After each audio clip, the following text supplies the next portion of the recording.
thought it was so good they turned it into a promo. He's like, Chris thought it was so good he turned it into a promo, but yes. yeah. Well, listen though, but if you and I heard it, okay, we'd go and go, get that off. That's awful. Think about how long I feel like it's been that we've been saying that the Yankees have 50 wins. Braves don't even have 50 wins yet. Well, most teams don't, though. I mean, how many teams in baseball have 50 wins? 4, 5. I'll bet you it's off the top of my head. I'll go Yankees, Astros, Mets, Dodgers, Braves. Braves have 49. Other than that, you're right. Yankees. So it's just 4 and the Braves with 49? Yeah. The Yankees have 60. Yeah, 60. They won last night without Judge and Rizzo playing and scored 6 runs. So mad that Adol had to retire too. They play a game over 500 the rest of the way. They win 100. Oh my God. They played 83 games. Their run differential's 176. Oh my God. Beat people by more than 2 runs a game.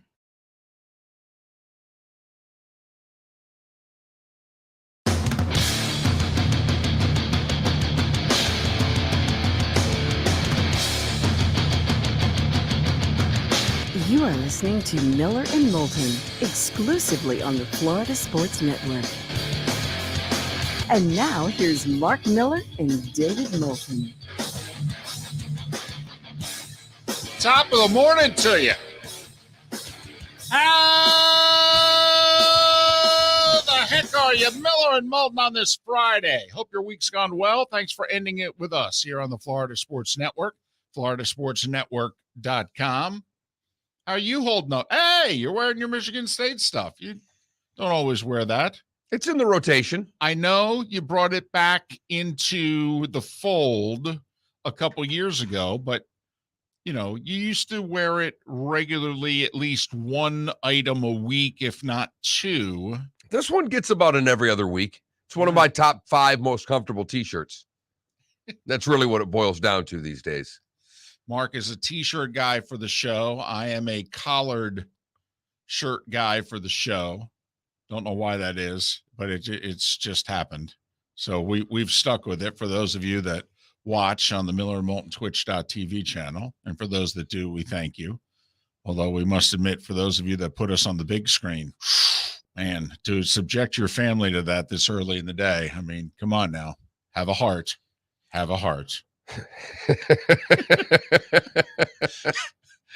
I mean, you know, a couple of average to above average looking guys here, you know, one beefy, one fat. I mean, come on now. It's early in the AM.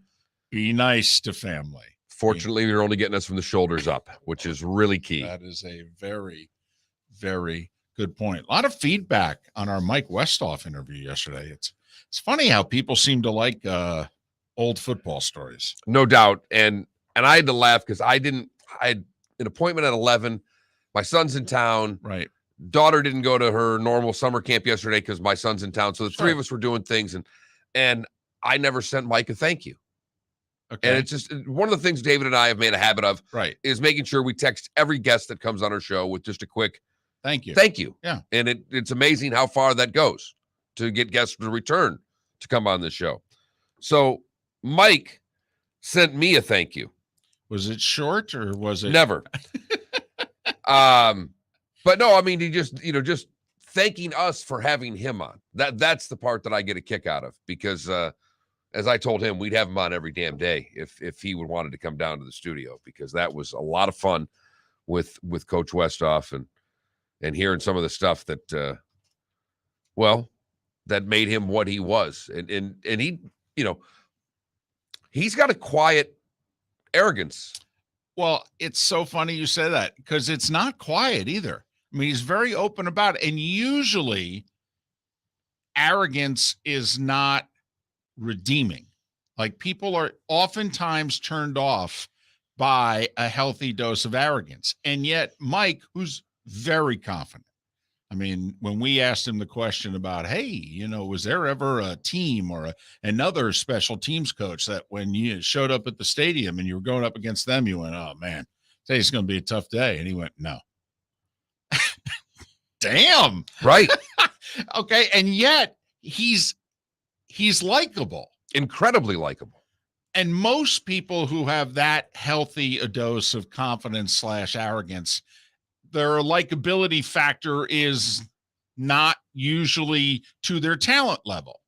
And yet I find that Mike's likability is actually higher than his talent level. And he had a hell of a career. Absolutely. But I mean, there are very few people that we have met over the years who have said, that Mike Westhoff, he really turns me up. No. In fact, I've No. never heard it. And this is our theory. But if you think about it, and I'm not saying that Mike Westhoff is an all-time great, although amongst special teams coaches, he is regarded as an all-time great. As maybe the best that there's ever been. Yeah, and certainly, on the handful, if you know what I mean. So, but if you think about it, Larry Bird, Jordan, Tiger, Ali. I mean, many an all-time great. You have to have an arrogance as an elite athlete to be able to do what you do. Not everybody then projects that arrogance publicly. But some of the most beloved figures that we've had in sports in this country have projected it publicly, and we love them anyway. And in fact, it gets to the point where we end up taking that and loving them more because of it. May have stumbled into a fun poll question. Who's the most arrogant athlete of all time? I don't know if you can have Ali on the list. Can you go arrogant / likable, Yeah. arrogant / lovable? That you can do. Can you put Ali on the list? Because I don't know how he doesn't win. You Well- go arrogant yet lovable. Yeah, but here's the thing. I don't even know how you have a poll question off the top of my head because there are dozens of them. I mean, you think about all the different sports. All right. Listen, we've talked about a lot of things over the years, but Nicklaus, the back nine, 86 at the Masters. You think about the tee shot on 16, and we laugh about it, but think about it. He eagles 15. He's within 1. He hasn't been in this position in a handful of years. He hits the tee shot. Who takes their eyes off of the tee shot in that situation? Think of a golfer who hits a tee shot on a par 3, who takes their eye off the ball when it's going right at the pin in that spot. He watches it for, I don't even think it reaches its trajectory yet. And he reaches down to pick up his tee. His son says, be right. And Jack says it is. While looking at the ground, picking up his tee. That's badass. Yes, it is. It's staggering how athletically arrogant that is. But there's a difference between a arrogant likability and an arrogant Jack, because Jack wasn't likable in that way. Jack wasn't lovable. Jack wasn't he was loved in this because he was old. Well, Jack didn't become lovable, I believe, until St. Andrews 78, Baltusrol 80. I mean, most of Jack's career, people were jealous of Jack, and he overtook Arnie, and then everybody was going after Jack, and they wanted them to beat him. And it wasn't until he got to, St. Andrews when he was 38 years old, and then in 1980 he was 40, and he had a rough 79, and it was like, hey, he's our standard bearer. We want him, to win the U.S. Open. Because you go through all the arrogant. We have Wimbledon on. You think there's no one more arrogant that ever played Wimbledon than McEnroe, but he was certainly not lovable.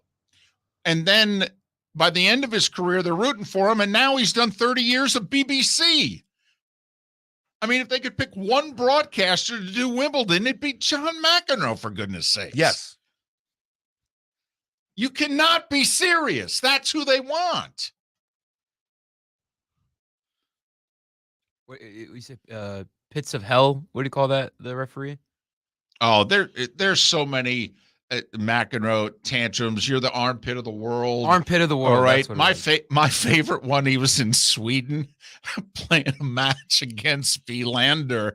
Okay. And he gets his serve broken and he comes over and sitting right behind McEnroe, not behind Wilander, the fellow Swede, sitting right behind McEnroe is the king of Sweden. And McEnroe throws a tantrum, okay, and he's splattering water cups all over the place. And the water is actually making its way into the crowd. Okay, water is on the king of Sweden. People are freaking out. McEnroe sits down, counts to about 3, gets back up, throws another tantrum. More water goes into the crowd. They're like trying to wipe off the king of Sweden, and McEnroe's with a tantrum putting more water on him.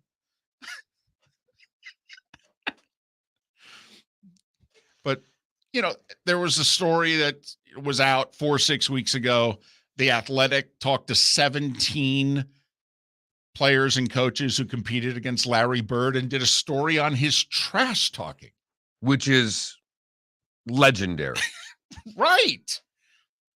And yet Another one in the Jack essence of knocking down threes and after leaving his hands, he's striking at the bench, just jaw jacking the whole bench. I mean, what was it? They played Portland, but in 2 nights later, they were going to play the Lakers. And so he said to the Blazers, listen, I'm only going to play you with my left hand tonight. Okay. You know, because you guys aren't worth my right hand. I'm saving that for the Lakers. And he scored 40 something on them. And they show a compilation of highlights, shot everything left-handed, free throws included. You had a 40-point triple-double. I think, by the way, you have to put LeBron in that list as well. I actually don't think he's in the top 20. Honestly. That's how and we're LeBron guys, and I don't even think he makes the top 20. I didn't even think of him, to be honest. There are so many, you know, just saying with the only sport you care about, we would mention 5 NBA players before we would mention LeBron. I mean, but it's amazing, Mark, how, you know, some people, when regular folk like you and I have it, it's unappealing. Trust me, I know.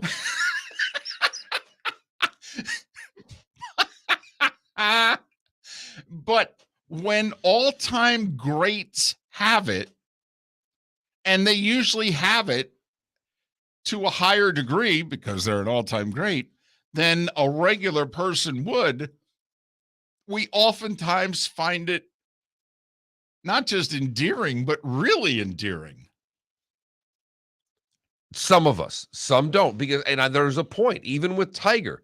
Tiger did not have everybody on his side with his arrogance. True. It took act 2 or 3 before everybody has now come around and loves Tiger universally. It was not that way before that. No, I mean, to those who were not on board, you had to go at least until the U.S. Open with the broken leg. Yes. Okay. If not, 6 months later when he backed out of his driveway. Right. I mean, that's when all of a sudden certain groups of people who weren't on board with Tiger actually became on board. I mean, you and I thought when he won the the tour championship there, what was it, the end of 18 or 19, and we thought there were more people actually rooting for Tiger that day than had ever rooted for him before. And that's a pretty arrogant dude. Yes, it is.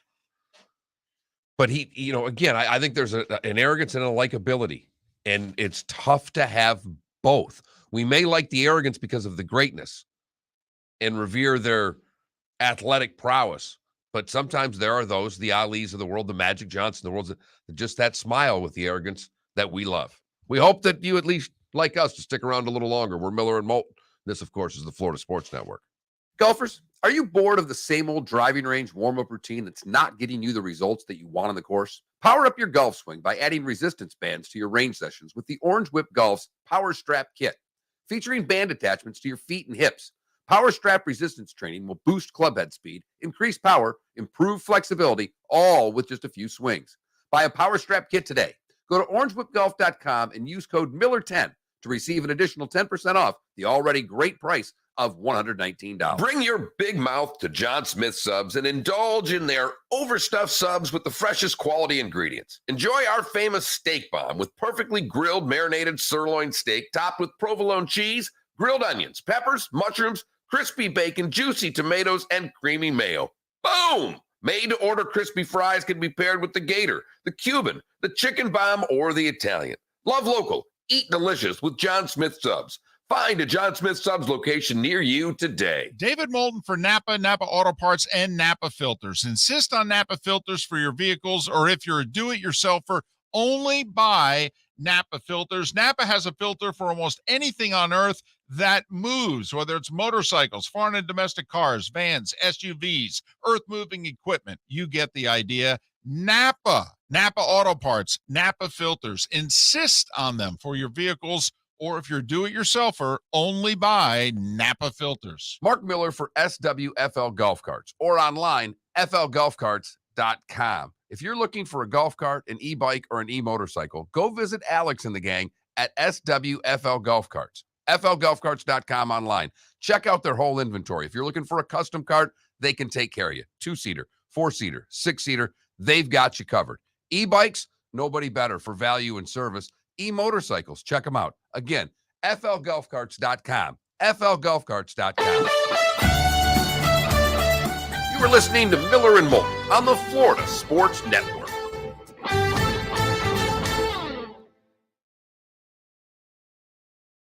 Because her former coach there, Mulkey, won't say a word about her. And apparently it goes back to Griner wrote a book, and Griner said that Mulkey wouldn't let me come out while I was at Baylor. She's against gays, and she said I can't come out while I'm at Baylor. And so the whole time Mulkey was there, she's not in the Baylor Hall of Fame. And it was like one of the first things that Nikki, when she became coach, she was like, we got to get Brittany Griner in the Hall of Fame here. Why is she not in the Hall of Fame? Has there ever been an athlete at Baylor who's been better in any sport than Brittany Griner? Nikki was on board 2 hours into her gig. So, and Nikki, I think, was on CNN last night about her. But yeah, so there's that shit show also. But then somebody was criticizing Baylor because they felt the Baylor women's basketball Twitter hasn't done enough to support Brittany. And I'm thinking to myself, well, you weren't watching their Twitter account during the last 6 weeks of the season. Baylor Sean Oakland. They talked about her every day. God, dude. Remember that So, guy? is she in the Hall of Fame? In Baylor? No. Is it because she is gay? Well, that's I don't know if that's it or not. I don't know if it's the book she pissed some people off at Baylor. I don't know. Don't know.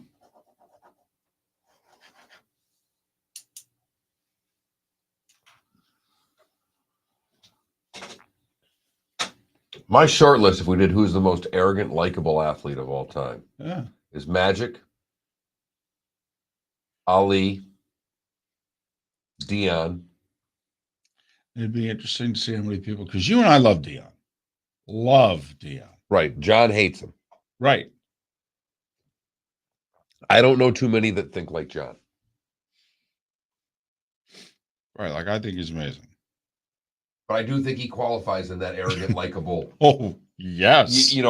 Yes. See, I think Magic, to me, when I think basketball, I think Magic before I think Jordan or Bird because of the likability. Everybody liked Magic. By the way, the NFL came out with a list of Hall of Fame semifinalists. We can kill a segment there. Damn right we can. So Jake yesterday looks at his phone, and I don't. Was there any talk of The SEC, any rumors out there about the SEC adding teams? Yes, Okay. Yeah. Virginia, North Carolina, Florida State, and Clemson? correct. Okay. Braden Keith from Swim Swam. Okay. Said Virginia, Carolina, Florida State, Clemson in talks with the SEC, and that ESPN wants out of their 20-year ACC deal. That's the part of the story that interests me more. The ESPN Wants out of their 20-year ACC deal. Yeah. We've been talking about it, you and I, for well, over a year, where are they gonna 18 put it? months. Where are they going to put all their Where do you- inventory? where Where do are you you going to go?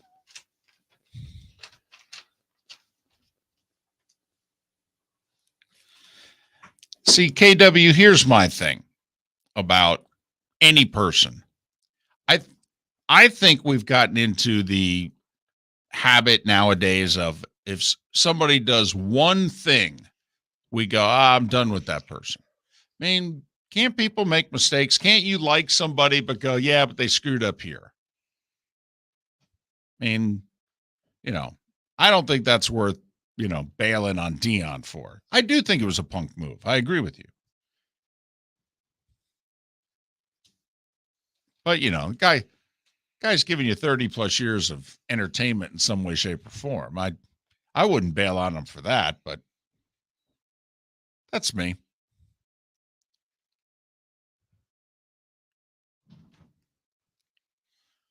I'll tell you, cutting that sucker close there, dude. Had to refuel. I understand.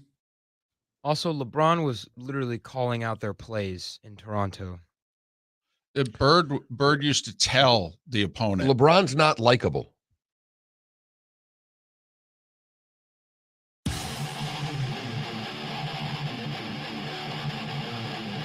You're listening to Miller and Moulton, exclusively on the Florida Sports Network.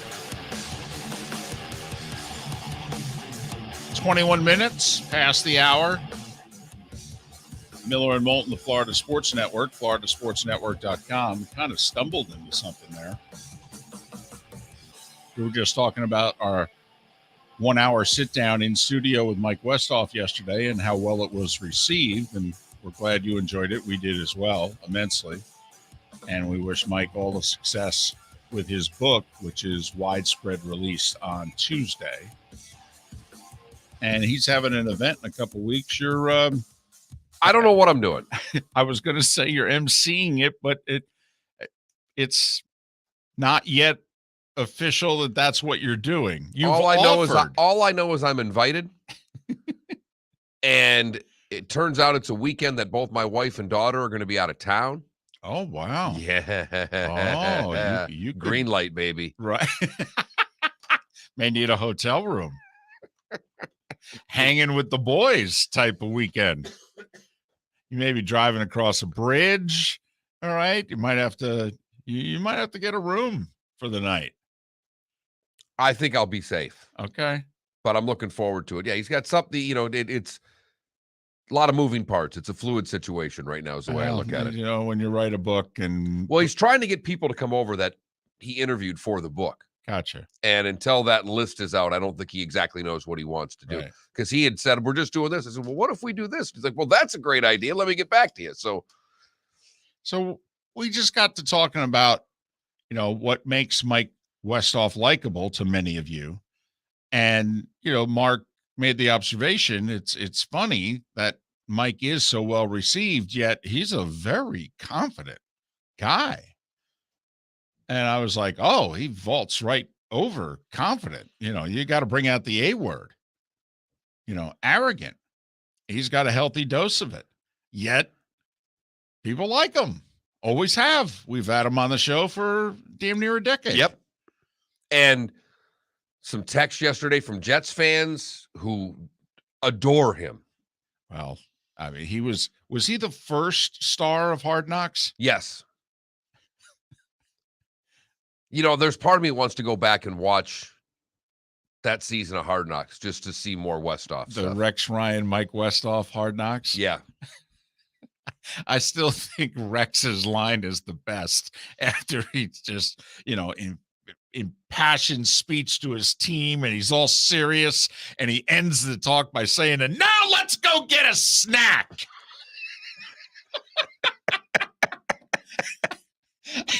And the players are in the room looking at one another like, is it safe to eat? Is it okay? Is it just what?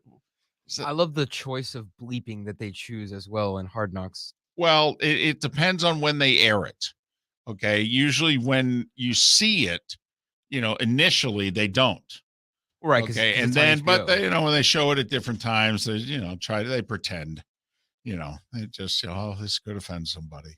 But so now we got people chiming in as to those who are supremely confident / arrogant, but also have the likability factor high, because Right. there are a lot of them that are, Larry Bird was supremely confident. Larry Bird was arrogant. Larry Bird was not liked by everybody. No, but you would respected by everybody. So you don't think when Bird was doing his thing, you would not have classified him as likable? No, because you had half the people who liked Magic and half the people that liked Bird. There was a faction there. Okay.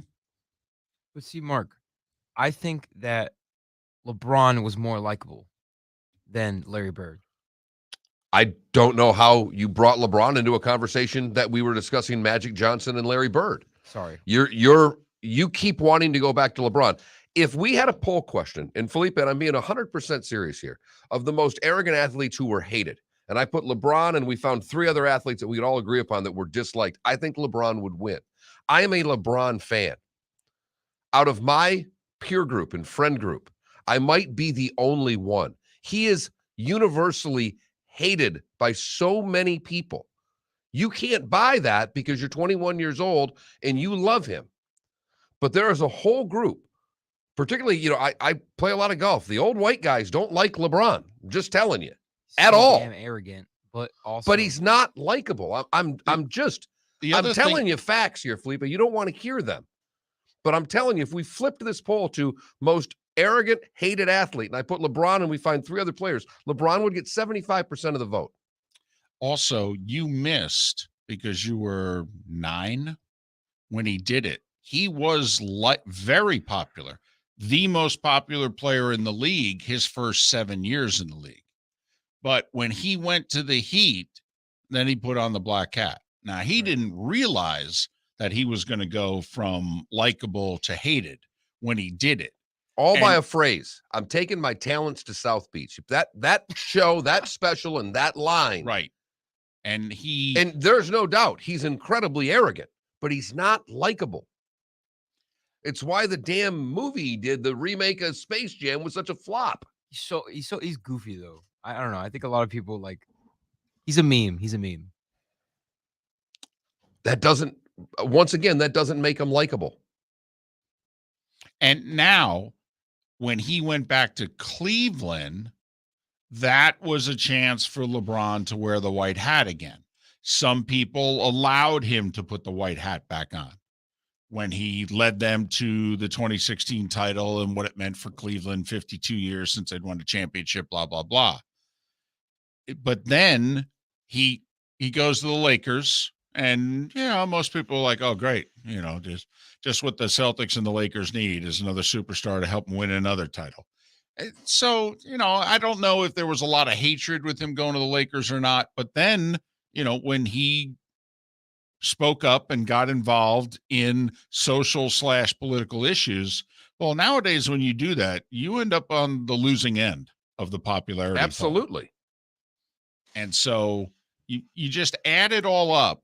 And I mean, if you had asked all of us during the first 7 years of LeBron's career that his popularity level would be blank at some point in his career, okay, we would have been like, you're nuts. He's beloved. Look at him. And he's an amazing talent. And what are you talking about?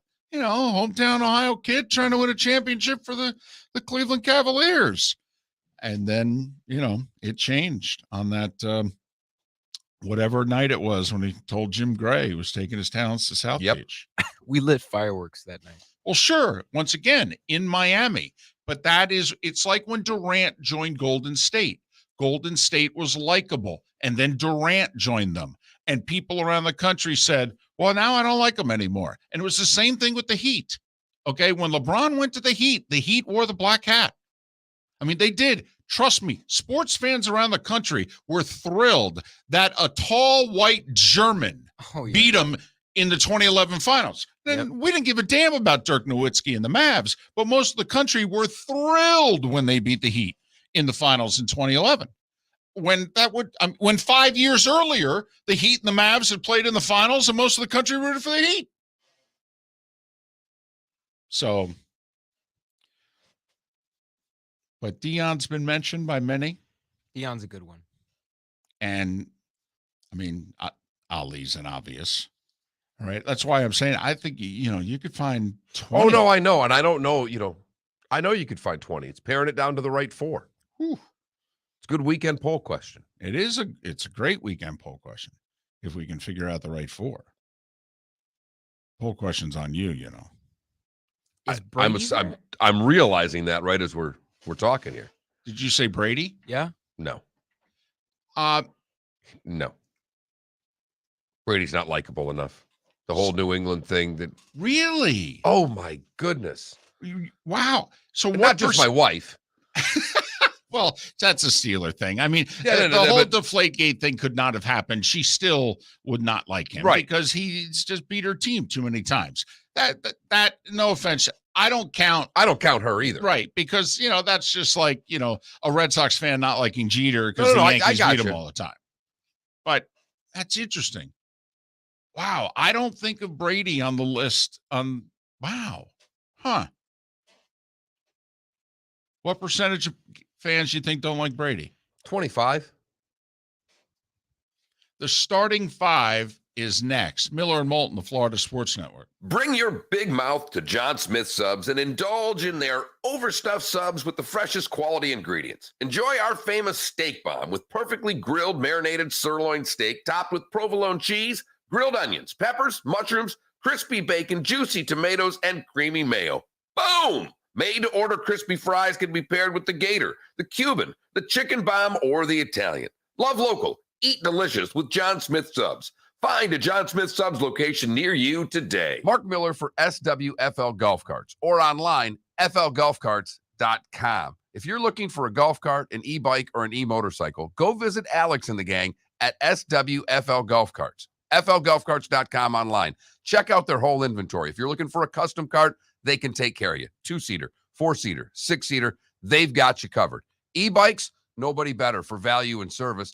E-motorcycles, check them out. Again, flgolfcarts.com. flgolfcarts.com. David Moulton for Napa Auto Parts, and Napa Filters. Insist on Napa Filters for your vehicles, or if you're a do-it-yourselfer, only buy Napa Filters. Napa has a filter for almost anything on earth that moves, whether it's motorcycles, foreign and domestic cars, vans, SUVs, earth-moving equipment. You get the idea. Napa Auto Parts, Napa Filters. Insist on them for your vehicles, or if you're do-it-yourselfer, only buy Napa Filters. Golfers, are you bored of the same old driving range warm-up routine that's not getting you the results that you want on the course? Power up your golf swing by adding resistance bands to your range sessions with the Orange Whip Golf's Power Strap Kit. Featuring band attachments to your feet and hips, Power Strap resistance training will boost clubhead speed, increase power, improve flexibility, all with just a few swings. Buy a Power Strap Kit today. Go to orangewhipgolf.com and use code Miller10 to receive an additional 10% off the already great price of $119. You are listening to Miller and Moulton on the Florida Sports Network.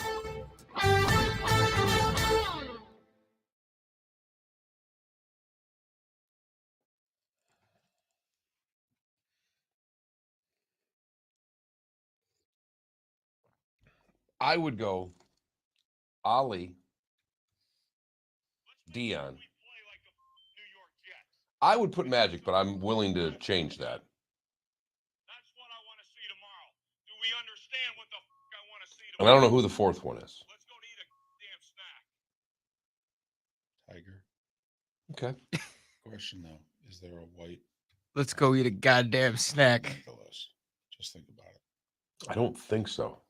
And I'd rather not put 1 and 4 just to, Well, see, I'd rather have 1 and 3 than 4 and 0, but Do we understand what the fuck I want to see tomorrow? So you think, like, to see, I wouldn't, Magic wouldn't be on my Okay, who would list. you put? Jordan? Well, yes. Okay, then we'll put Jordan. That's why I said I can take him off. So who is our four again? We're talking Ali, we're talking Dion, we're talking Jordan, we're talking Tiger. Yeah. Okay, so just that's our poll question. Now let's think if anybody else could, get their way on, would Shaq, is Barkley, Shaq and Barkley.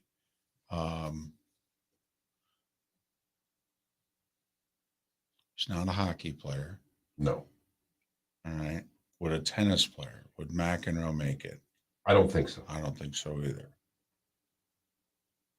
Would a baseball player make it? And Dion played baseball, but He did. A baseball player. I mean, Reggie was arrogant, but Reggie wasn't liked. A-Rod's not likable. I never found Jeter to be arrogant. Right. David Ortiz? I don't think so. No, I never viewed him as arrogant. Very likable. Someone just chimed in Bonds on here, but Bonds wasn't likable. Pedro. But he's fits our criteria. He doesn't make the top four, but he I loved watching Pedro pitch. He 6 shutout innings, and all of a sudden he just hit somebody in the 7th just to even a score. Guy look at him like, what the? I thought Pedro was like our era's Bud Gibson. Okay. Pedro would just look at him like, you fucking know why I hit you. He's like 5'11", 155 pounds. Right. I always loved when guys ran at him on the mound. The handful of guys, Pedro never moved. And you would think. Never moved. Never moved. He'd wait and try to sidestep him. Yeah. He did like the bull. Yep. Yeah. He'd let him come right at him. He'd try to sidestep him. Exactly right. And then by then the cavalry would arrive to defend him, and he would just stand there. Oh, hell, it got beat, huh? I know. 3-3. Ricky Henderson's a good one. Don't know about the likability, but don't know if there's been a more arrogant baseball player than Ricky. Randy Moss, Terrell Owens. Yeah, are we missing a diva receiver here? We got a diva corner. We may have to do a segment on diva. We may just have to do a diva receiver supplementary poll to diva receivers for you, David. I think we should just do a segment in which you go. I don't think anybody makes a list, but Good, it's the 7.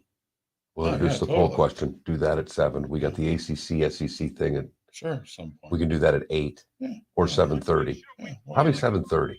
New York Jets, and not some slack team. That's what I want to see tomorrow. Do we understand what the I want to see tomorrow? Let's go to eat a damn snack. The whole diva wide receiver segment. It's true. That's wow. Mark, you mean to tell me I can't get a diva wide receiver on this list?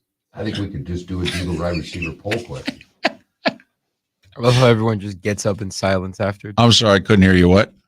Everyone gets up in silence after.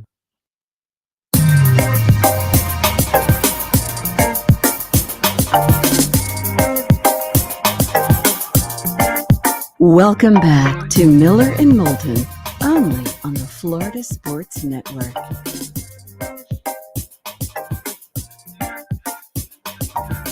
"22 minutes before the hour, Miller and Moulton, Florida Sports Network, floridasportsnetwork.com. Thanks so much for being with us. We're talking about very likable, arrogant athletes. We think we have our 4. We think. But we're missing an entire category. Before I allow you to post this poll question, as if I can somehow, some way prevent you from posting it, considering you're in charge of it. But just once again, humor me. Before I allow you to post this poll question, I need to have a healthy debate with you about a particular topic, Fair enough. if that's okay. Fair enough. All right. Until That's then, a great tease, by the way. until then, it is time for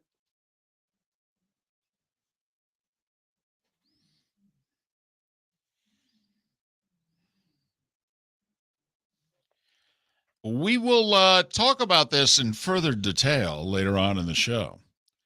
But there was a report yesterday that Virginia, North Carolina, Florida State, and Clemson are all talking to the SEC. Once again, those 4 ACC schools are Virginia, North Carolina, Florida State, and Clemson. Caught a few people's attention. Why no Miami? Why no Louisville?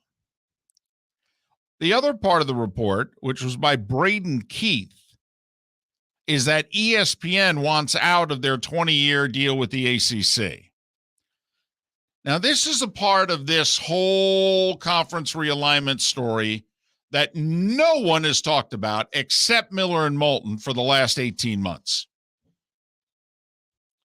And we very rarely pat ourselves on the back, but one thing that jumped out to us over a year and a half ago when the SEC signed their next TV deal with ESPN, the two of us looked at one another, and at the time, you could barely get the ACC network in Florida. There were many a cable system that still was not carrying the ACC network.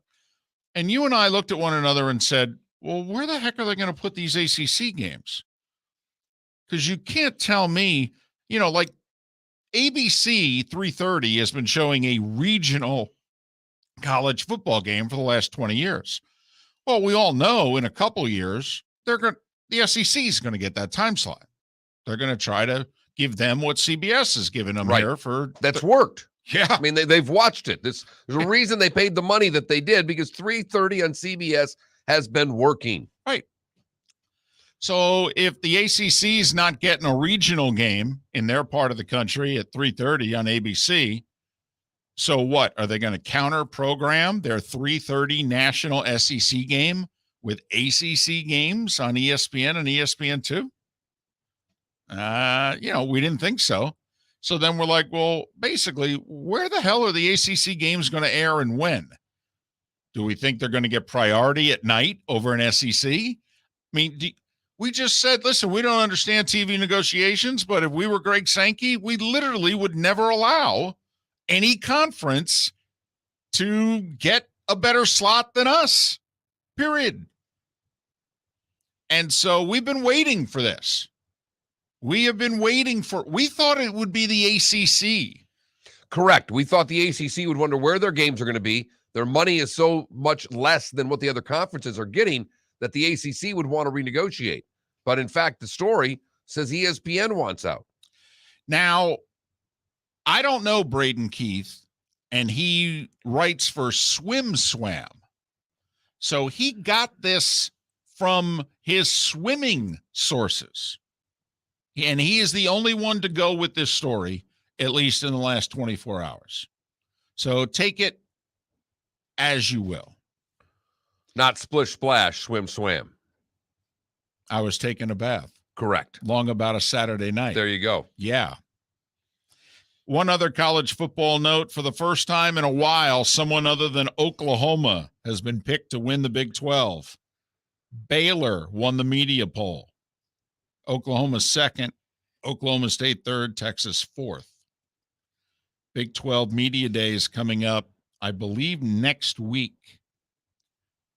Week and a half from now is when I believe it is ACC, SEC, Big 10, all in the same week, the week of the 18th.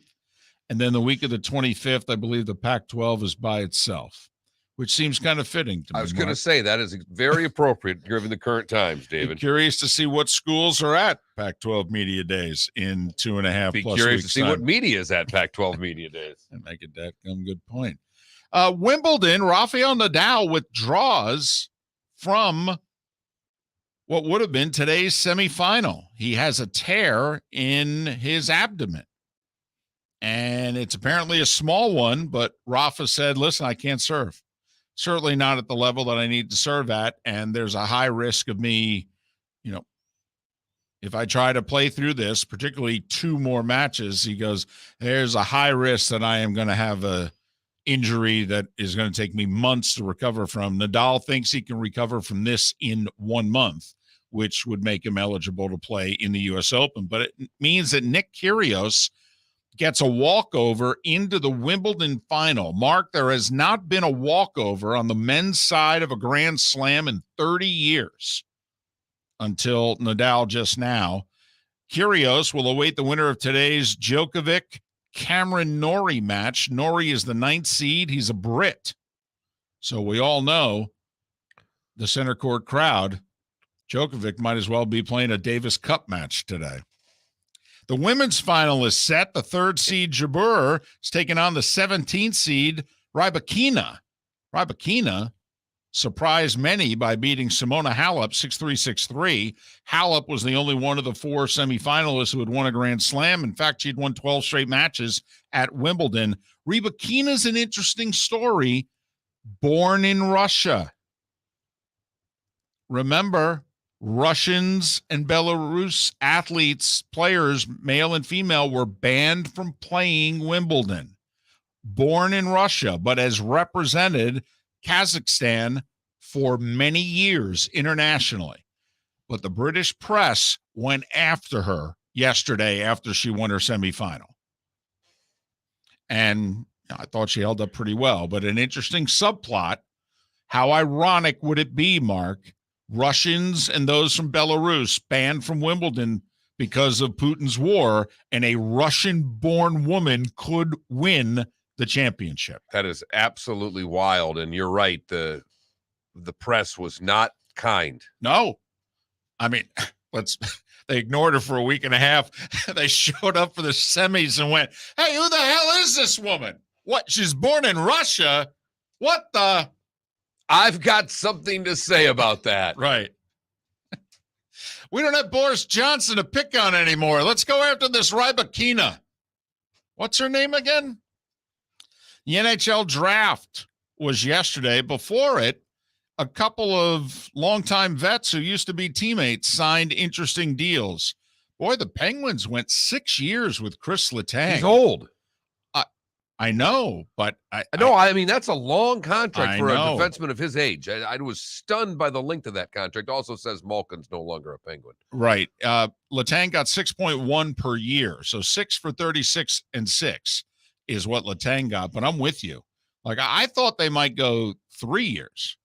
But obviously Letang said, listen, 6 years or I'm out of here. And I will say they can't lose him. No. He's far and away their best defenseman.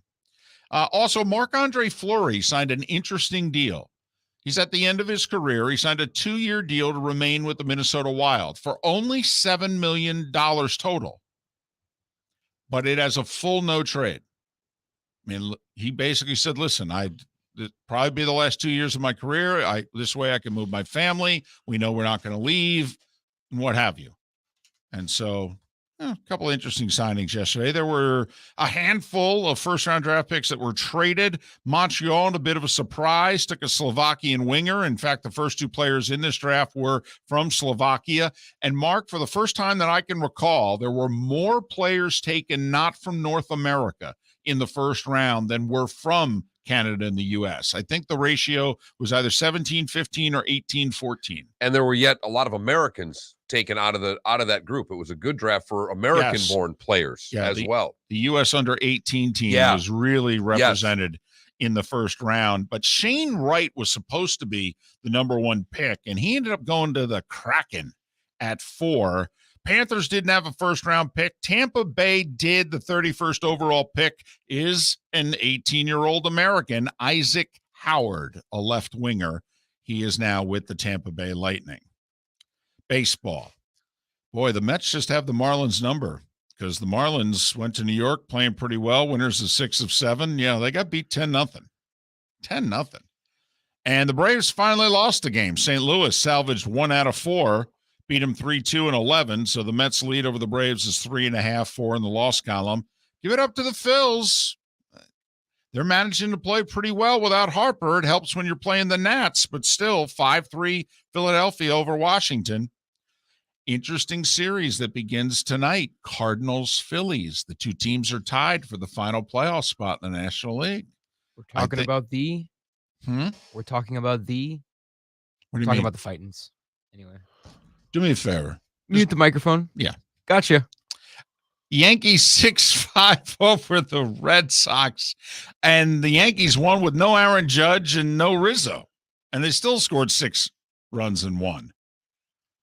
That's a 4-game series in Boston this weekend. Seattle got to 500. Remember when the Mariners were like 10 below? They beat Toronto 8-3. Jays have lost 6 of 7. Houston 5-2 over Kansas City.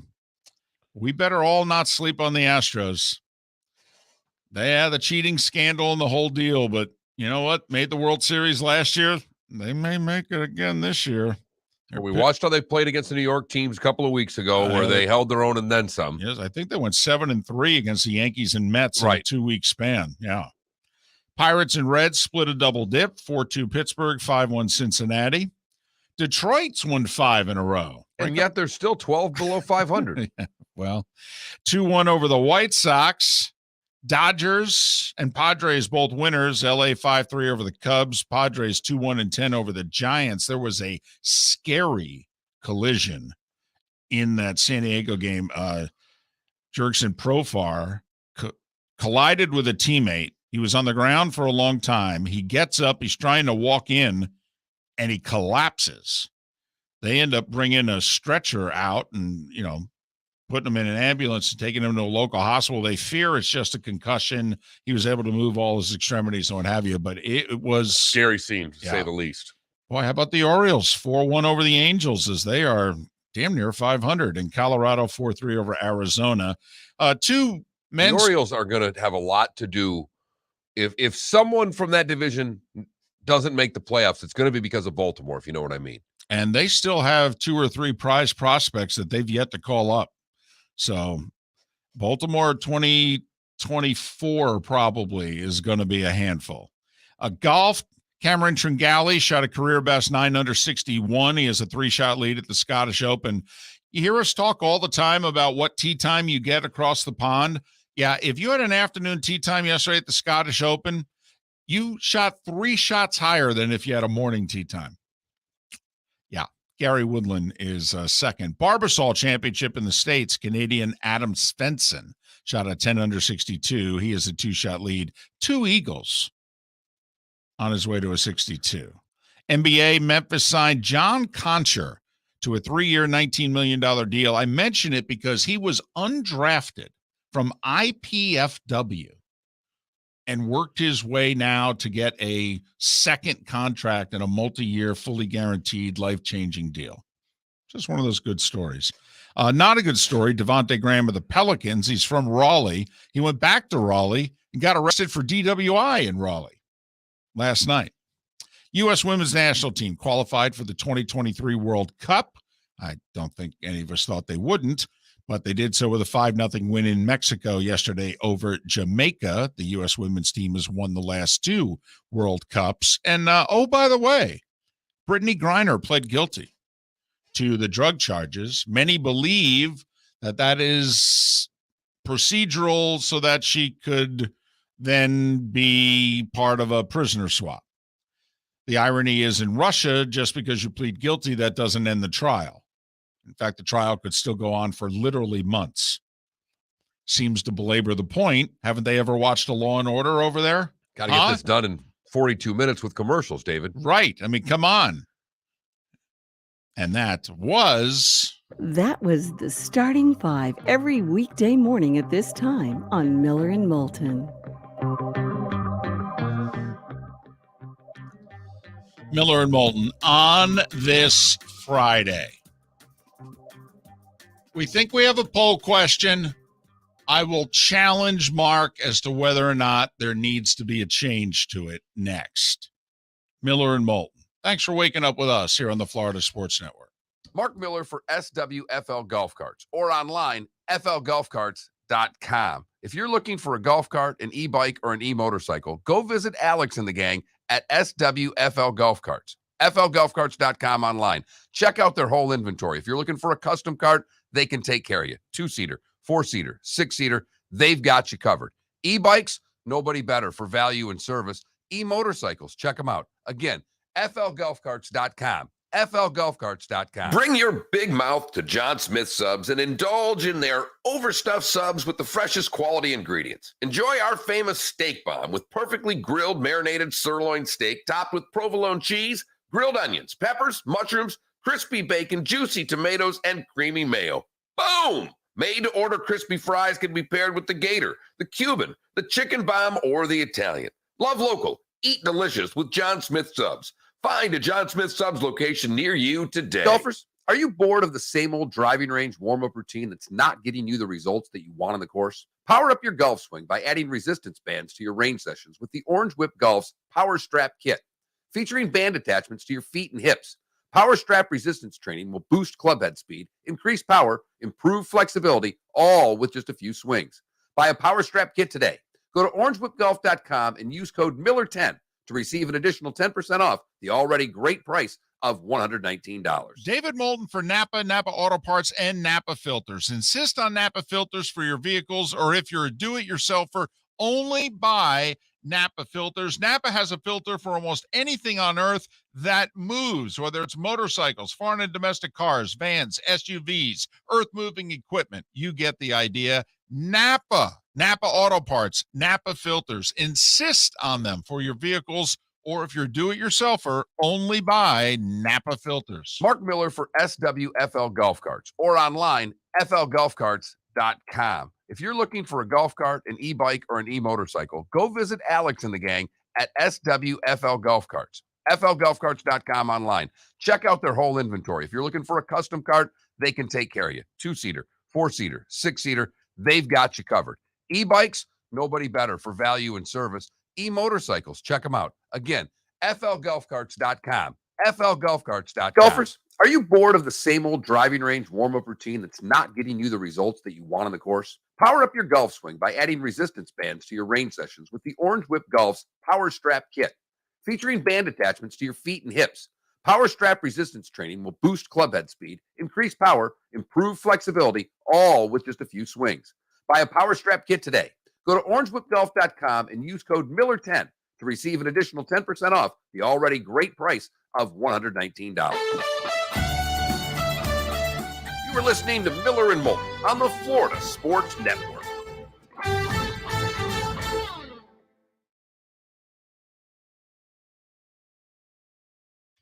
David, I was gonna say Steph, but then the segment ended. What? I was gonna say Steph, but we didn't have enough time in the segment. You know, you mentioned how in the 2016 season he was likable until Durant joined. I still hated him in 2016. I didn't want them to break the Bulls record. That's a you thing, then. In all honesty, because there weren't 4 people who didn't like Steph still in 2016, because that was really only their second year being, Right. and Dominant. so when they were taking on the Bulls, most people enjoyed them, were curious whether they could do it, blah, blah, blah. They were the favorites in the finals. Steph's one of the greatest players of all time. But in 2015, I thought Harden should have won MVP. And I also didn't like the fact that they beat a depleted Cavs team where their second best player was essentially J.R. Smith or Matthew Dellavedova. Yet it still went to 6 games. And the whole time I was like, See, you got to remember, most of the country's here. Most NBA fans are here. You're here. You're hardcore. yeah, Okay. So, but you need to keep this in mind if you're going to talk to the masses. it's true. You're not the masses, even about the NBA, never mind about anything else. So you need to keep that in mind. You need to be open to the audiences where they're coming from. Steph, Dion, Jordan, who? Tiger.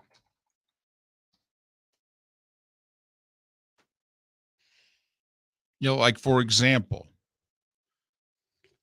when we were growing up, we cared like you cared now about NBA, or not just NBA, but MVP voting.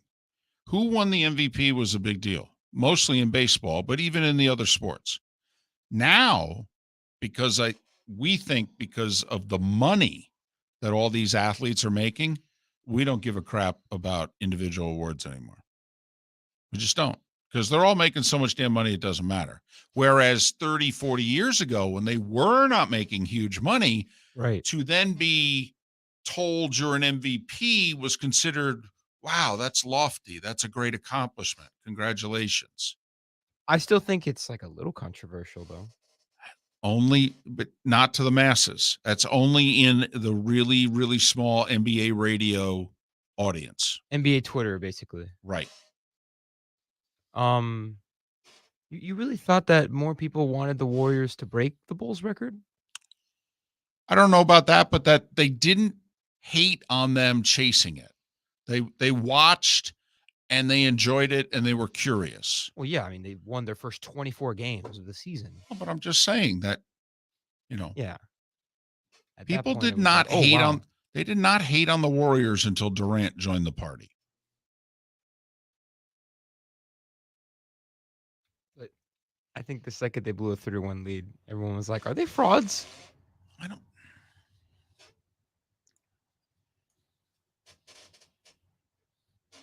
Hey, 72-10 don't mean a damn thing without the ring.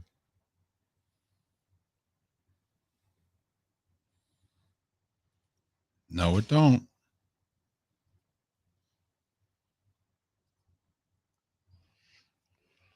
I don't know who Angola is, but Angola. But Angola's in trouble. I love when he calls people stupid idiots. All right, we're coming back.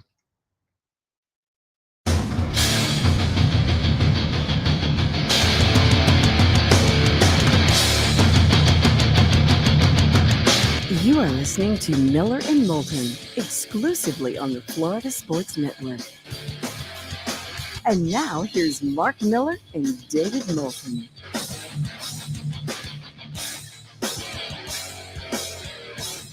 Top of the morning to you. How the heck are you? Miller and Moulton, Florida Sports Network, floridasportsnetwork.com. Thanks so much for being with us on this Friday as we roll along, 50 days away from week 0. Nebraska Northwestern, 7 weeks tomorrow, 50 days away. Thank you very much. And just 55 days away from week 1 of the college football season kicking off in earnest with the Backyard Brawl, Pitt and West Virginia, and 62 days away from Bills and Rams at SoFi. Basically a pick 'em. Well, we talked yesterday briefly about people making their lists right now. Who had the best offseason, rank the quarterbacks, rank the rosters. Mark, I've seen a few roster lists in which people think those are the 2 best rosters in the league. Well, Mike Westhoff yesterday flat out said you're going through, in his opinion, you're going through the Rams in the NFC. Right. I mean, he was very matter of fact about that. Right. And I think that was during a commercial break. So 62 days away, Bills and Rams at SoFi to kick off the 2022 NFL season. Speaking of NFL, there's a part of the NFL that I love. It is a club. And it used to be a little more exclusive than it is now. It's growing by the year. And I'm okay with it. I'm okay with just increasing membership as long as they pay their dues. It's the Diva Wide Receiver Club. And you have come up with the finalists for our poll question. The finalists of our poll question, because who is the most likable of these arrogant athletes? Right. We stumbled upon it because I made the comment that Mike Westhoff is borderline arrogant with his, and yet incredibly likable. Right. A healthy dose of confidence, which borders on, if not, you could even say, Mike's a little arrogant. And yet at the same time, and we've had him on for 10 years, people like him. We haven't had 3 people say anything negative about Mike Westhoff over the years. And it led us to a conversation about some very arrogant athletes who were yet very likable, loved, in fact. Well, I have already submitted the poll question. Like, is it posted or is it pending? It's right there. Is this the guy who was putting Van de Velde on the claret jug? Very much so. And the imprints, the soft imprints were already on it. And if you look closely at the claret jug, you can see ever so slight imprints in the background of Jean Van de Velde in 1999. But we digress. Paul Laurie's, just not enough letters to cover Van de Velde. Bigger letters, but not quite enough. Not enough. To hide the Jean Van de Velde underneath. So, but Mark, is there any more arrogant a club in the NFL, maybe in all of 21st century sports, than the Diva wide receiver club? David, I don't even have a Diva wide receiver listed on this poll question. See, and that's why this is, you know what? Who are the finalists again? We excluded Ali. We feel we have to. Ali's kind of like the Lake Placid games of 1980. You can't have a sports poll question about greatest champions and put the 1980 hockey team on it, because then the vote's 92-8. So who is most likable of these arrogant athletes? We have two basketball players. We have Jordan and we have Steph Curry. Got added to the list because Steph is very likable. Very likable. Ooh, you think Curry makes the list? Interesting. We have Deion Sanders. Wow. And we have Tiger Woods. A lot of people mentioned Deion when we were talking in our first hour, that Deion needs to be on some sort of list. You and I are fans. Not everybody is. And look, we could have put a Brady on here. There's a bunch. I do find it interesting. You don't think Brady is likable enough. That shocked me. But I have a bit of a man crush. I do too. I just know plenty of people that do not like TB12. You sure it's just not your wife? I'm positive. And your mother-in-law? No, she doesn't even talk about it. Well, it's just too painful. And even we got a text who said that has alluded to the same thing. He said, look, your poll question should be aside from Ali, who's the most arrogant but likable athlete. And it'll vary by where you are from. I'm from New England. So I'm not thinking TB12 should be on the list because the rest of the country would attack him. It's the New Englander saying it. I'll tell you what, though, him going to Tampa's increased his popularity. Tons. And his social media team's been great, and he's been a lot more likable. He's opened up. He's gotten older. All right. Although he hasn't let the hair get older yet. All right. Or the skin or anything else for that matter. Right. But he's let his hair down, so to speak. He has actually poked fun at himself for the first time also. He waited till he got drunk in public, man. Well, that helped. Being just blitzed. Right. Hooked on phonics, man. He was walking on his elbows there. If they didn't catch him, he would have been. All right. So besides Ali, because he's the greatest, so, that would skew the poll because he would win it by a wide margin. All right. Right now, Steph, Jordan, Tiger, Deion. Okay. There's not one diva wide receiver. Randy Moss. No? It's not bad. Love me some Randy Moss. I do too. But I don't think he... Okay, that's why I'm asking. I'm just wondering, any of our current crop of wide receivers. You know what's a shame was how it ended with Chad Johnson / Ocho Cinco. Because, Chad Johnson was amazing during Who is time. the most likable diva receiver? Oh boy. Now? Period. If we were to just have a supplemental poll question here for the most likable diva wide receiver. Well, Jerry Rice was a diva, a little bit different diva because his personality wasn't as outgoing till he got later in his career. But Jerry was a diva in his own demanding way. Chris Carter, it was an unbelievable diva. Well, Michael Irvin. I mean, that's where I would. Well, it's funny. He had the outgoing personality, but he was not, I mean, I've talked to Troy about Michael Irvin, and he said he was an awesome teammate, and was a great practice guy. He goes, and because he was one of the best players on our team and he practiced the way he did, a lot of other people were like, well, if Michael's working that hard in practice, I have to as well. Because if he didn't work that hard in college, he'd have lost his job. There might have been more talent in that position group. Now, T.O., yeah, I love me some me. Get your popcorn ready. See, because that's the problem with this whole diva receiver. There's not many of them that are likable. Well, here's a question. When Terrell was, doing his thing, did you find him likable, or were you like, I wouldn't want him on my team at all? Because you know what my answer was. No, I know. You'd day. You'd have him on your team all day. All day. Because he showed up on game day. That performance in the Super Bowl, by the way, is one of the greatest performances in the history of the Super Bowl.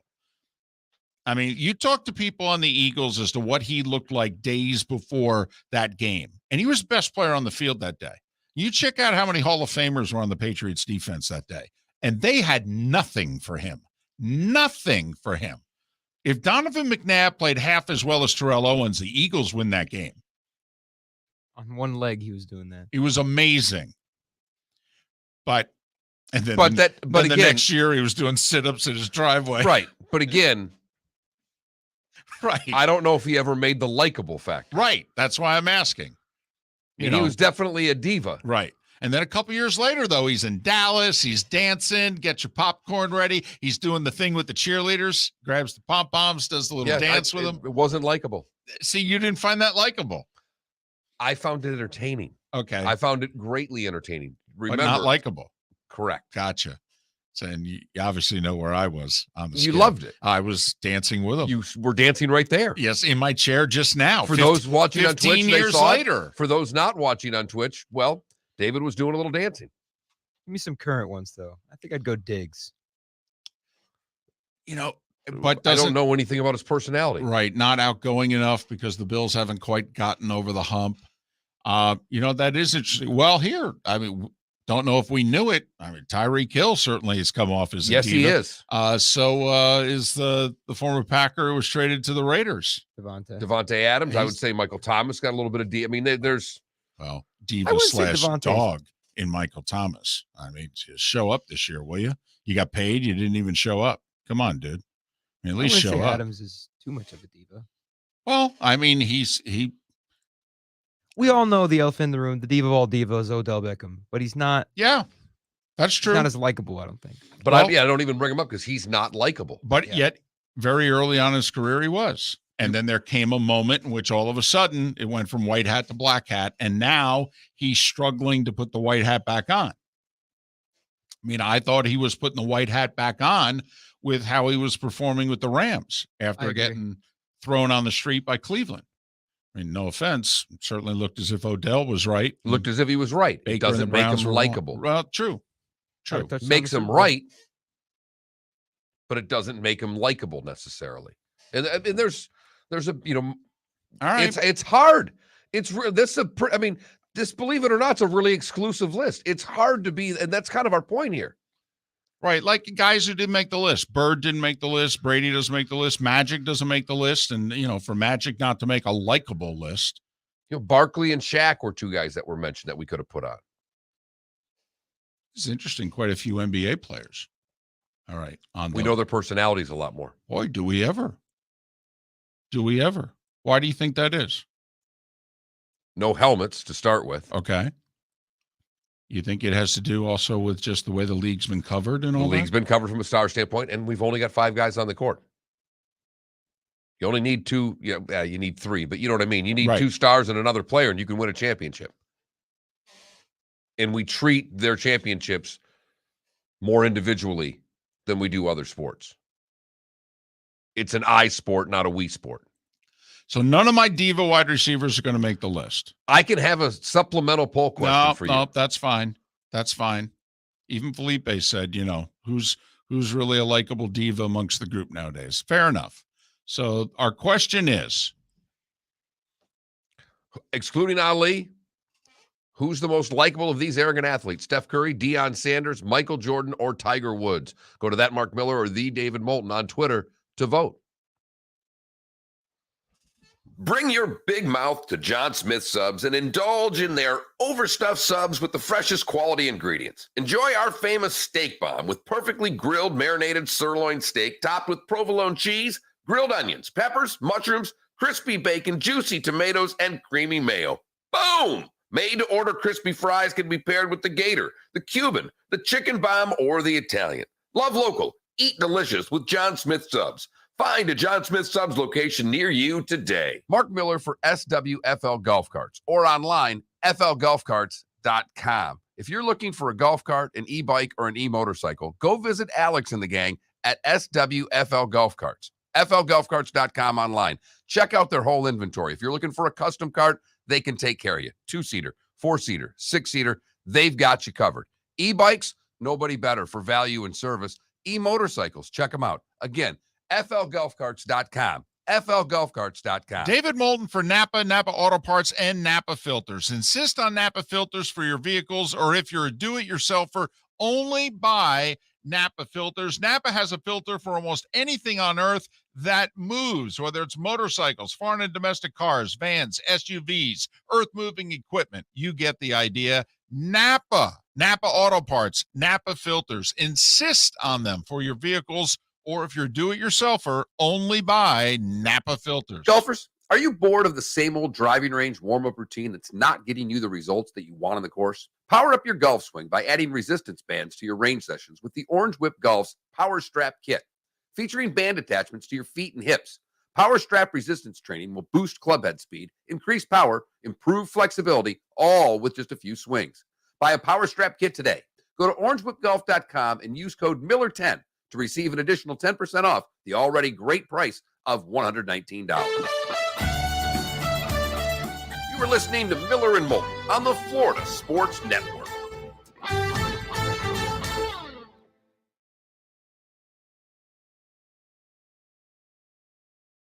Mom votes for Steph, hands down. Strawman, who follows us on Twitter, just put Z's on it. I love people that like. I'm not going to argue with people. It's just like, you don't like it, so you take a shot at it, but you don't.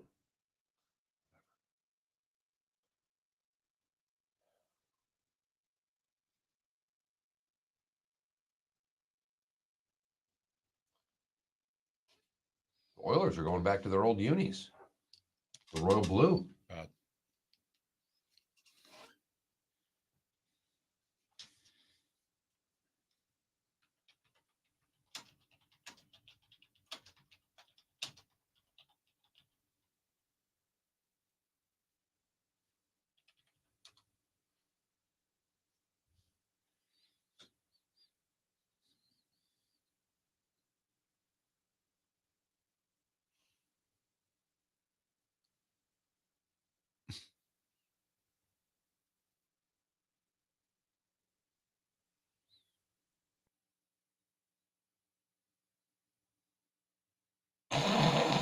Did not see this. The Arizona pick, this Lemieux kid, Lamoureux or whatever. His parents and mom just sticks her tongue right down dad's throat. Oh, you saw that? Oh my God. The broadcasters were like, whoa, whoa, whoa. She's a smoke show. Hey now. Oh, wow. That's funny. Guess she done good there.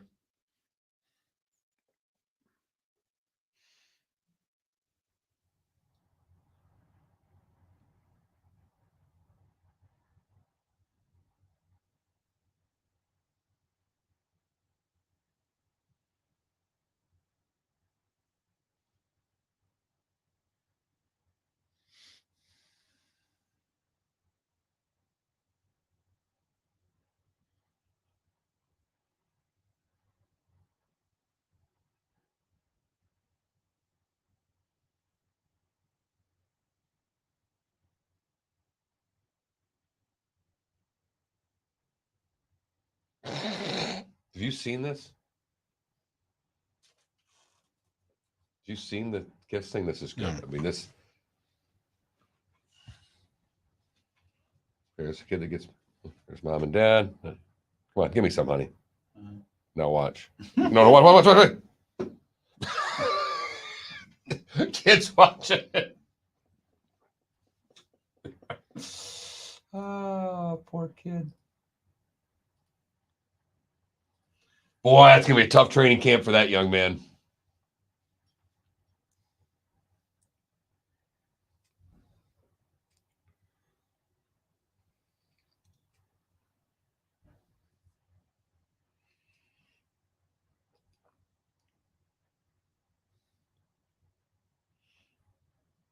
Seems that my phone really is listening to me and wants me to get. Listen, I got to admit, I'm having great difficulty hearing you. It's another reason why I put my hand up there, because quite frankly, it sounds like you're mumbling. So I can't make what you're saying. So I can't imagine our audience is. What about now? Yeah, Yes. you're speaking English You now. need to talk into the microphone. Yes. Okay. So what is it you were saying? That my phone is really listening to me a lot because it really wants me to get into F1, and I keep seeing F1 stuff on my phone. And frankly, I'm not too mad about it. Well, the race rated really well last week. I like Davidu man here. Okay. Hair's looking good today. Oh, David. geez. God. Somebody else did that I know. an hour into the show. Guys are killing me. Our former producer. All right. Scottie Pippen was never likable, DC. Yeah. Ever. Robin will never be cooler than Batman. Yeah. Pickleball, you're right. Marino definitely, but I don't think he's a finalist. But 10 seconds. But yeah, no doubt. Just like Brady would make it and Joe Namath.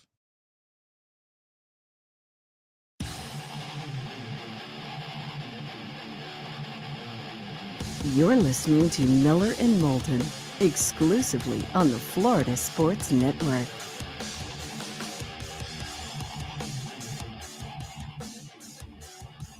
"21 minutes past the hour. Miller and Moulton, Florida Sports Network, floridasportsnetwork.com. Thanks so much for being with us. There was a report yesterday by someone that we normally don't talk college football by quoting this person. His name's Braden Keith, and he works for Swim. So, yes, he covers college swimming. But according to his sources, Virginia, North Carolina, Florida State, and Clemson in talks with the SEC. Well, that was news. I think the rest of the national media was curious about it, kind of like, curious who his sources are. Figure it's got to be a chancellor somewhere, right? He also reported ESPN wants out of their 20-year ACC deal. Let me ask you this, Mark. If you were the ACC, you want out? Yes. It's a gamble. I mean, It's a huge gamble. Be honest. I mean, you're locked in $34 million per team per year through 2036, I believe. And you know that it's going to be a third of what the SEC and the Big Ten are getting in 2 years. You already know that. It's a fact. The other part of which I don't know the answer to is if the ACC and ESPN part ways, what happens to the ACC network? If a network went away and you couldn't watch it, would you actually realize that it went away?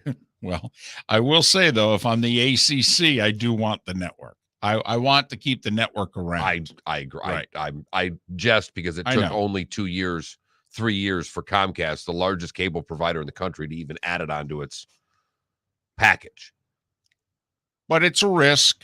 The other factor is that would the schools go, oh, my goodness, now we lost ESPN? That's another reason to leave. Or would they go, well, thank God we got out of that deal, because now we can negotiate with – there's figures to be someone who's going to lose out in the Big Ten TV deal whenever this thing's going to get done. The expectation was it would get done and be announced by Big Ten Media Days, which is coming up 2 weeks from yesterday, I believe. And now a lot of people do not think with USC and UCLA joining that a deal is going to be done in the next 2 weeks. If CBS misses out on this Big Ten thing, because, I mean, Fox is going to get it, and it's just a matter of who their other partner is. Or partners. Partners. Right. But let's just say, because CBS is losing the SEC. In 2 years. And they will have a gigantic hole on their Saturday programming. Right. The only other conference I believe they have rights to is the Mountain West, which could get a lot better here. I mean, hell, they could have 4 or however many Pac-12 schools. You're right. You're right. And I can't wait to jam Colorado State down our throat at 3:30 in the afternoon Eastern, David. Going to see a lot of San Diego State at 3:30, Right. ladies and gentlemen. Maybe a little Boise. Do you think CBS would have, do you think that there would be interest from CBS in going after the ACC? Yes, if what's going to be left of the ACC. You know, I mean, if it's going to be the ACC is currently constructed, and I could see why ESPN would want out because they just don't have enough. Right. They just don't have enough, even have with too all their much channels. inventory. They have too much inventory right now Right. because they still want the Big Ten. Right.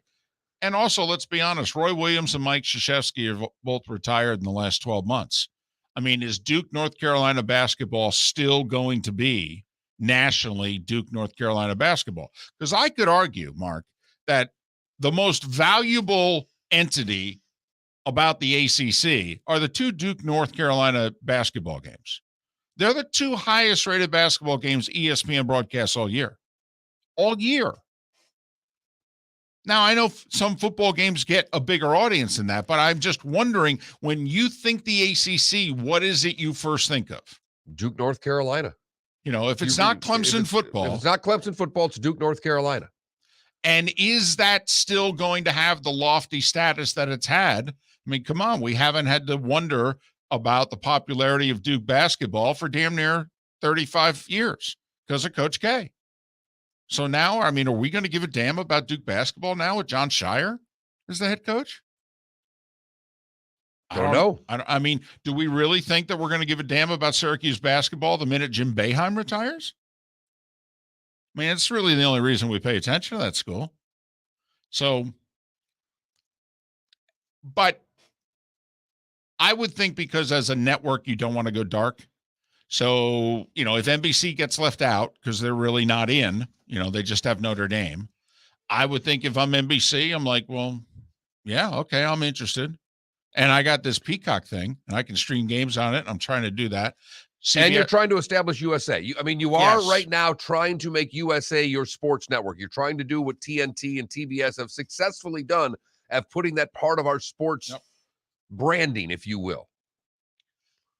You know, CBS has Paramount. That's their streaming channel. You know, they would love to be able to put some sports on it that maybe some people will watch. And the sports network that shows the Mountain West games, they wouldn't mind. I mean, the ACC would be better there than what they're showing now. Would be curious about the future of the ACC network. Like, does the CBS Sports Network go away if CBS was the entity and they instead morph that into, or does that become ACC Network 2, if you know what I mean, and get it on cable channels, etc. But it's a gamble. I think it's a gamble I would take if I'm the ACC. And usually leaving ESPN is not the smart play. You could become out of sight, out of mind. And it's going to be a challenge, let's face it. If we're going to have 2 superpowers in this sport going forward, and it's the Big Ten / Fox versus the SEC / ESPN, I mean, you're going to have some work ahead of you. How much did Virginia surprise you? I know as far as the teams on the list, just switching to what they were talking about, you know, North Carolina, we've mentioned it's the most populous state Right. that's not in the SEC. Right. And I got to admit, I don't believe the story. I just don't. I can't believe that Miami's not on the list. Of 4 schools, and Miami's not on it? I can't believe it. Now, in the story, Braden Keith says the reason Miami's not on the list is Florida doesn't want them. Well, we are of the belief that the minute Texas joined, I mean, and we all know how much A&M was against it, but all the other schools went in with the SEC. And we said at the time, well, Georgia can't complain in the future if they want to bring in Georgia Tech. South Carolina can't bitch if they want to bring in Clemson. And sorry, Florida, they want to bring in Florida State or Miami. You got to sit back and take it. Because we thought, A&M was looking for no votes with them. And we thought there was a chance that They'd get Florida, Georgia, and South Carolina to go with them. right. And that would damn near be a voting block and prevent the move. So we don't think that any of those schools can raise their hand in the future. We don't think Kentucky can raise their hand and go, we don't want any part of Louisville. Yeah, I don't know what to tell you. We're past that. But to the larger point, to David and I, we don't know if any of these schools add anything to the standpoint of what does this bring the network? I mean, if you're the SEC, do you really want to divvy up your pie from 16 to 20 for these schools?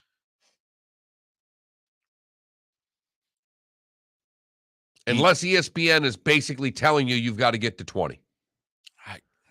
Here's the problem, though. They've already signed the deal.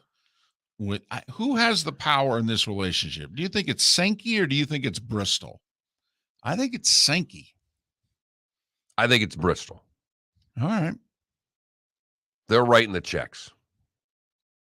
Listen, I think they're going to have a hard enough time just running the inventory they're going to have as a 16-team conference. I mean, how much more inventory you need?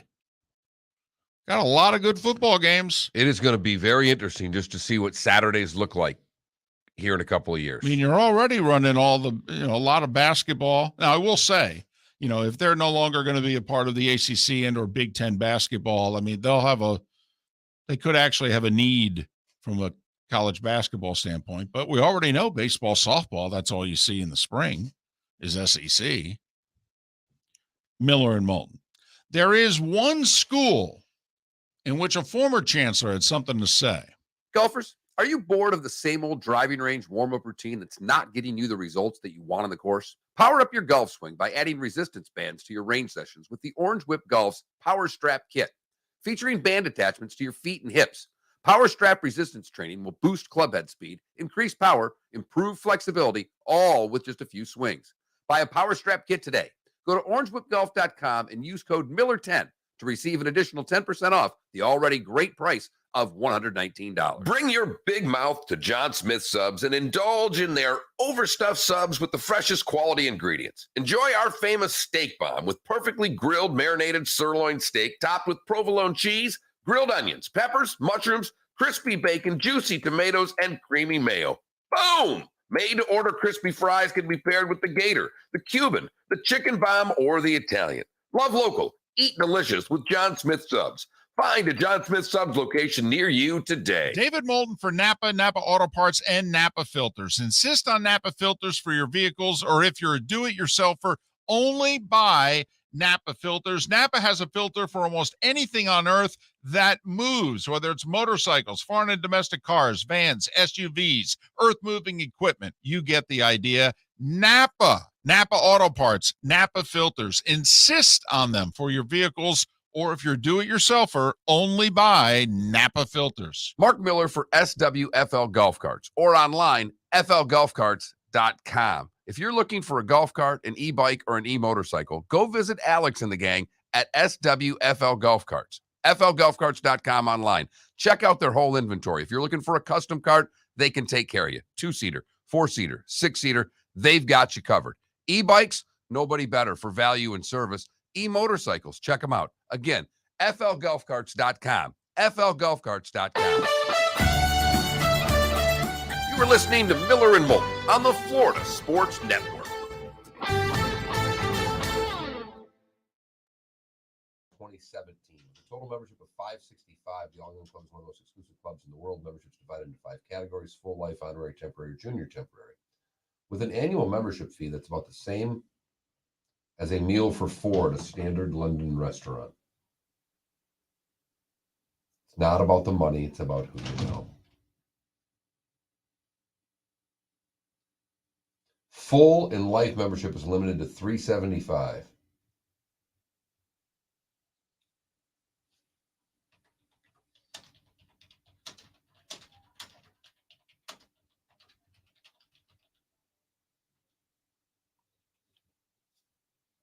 The Duchess is a member. She's honorary. Who? Kate. Well, She took over from Queen Elizabeth II as the club patron last year. And she got an honorary membership to 2013. All right, I'll see you on my way out.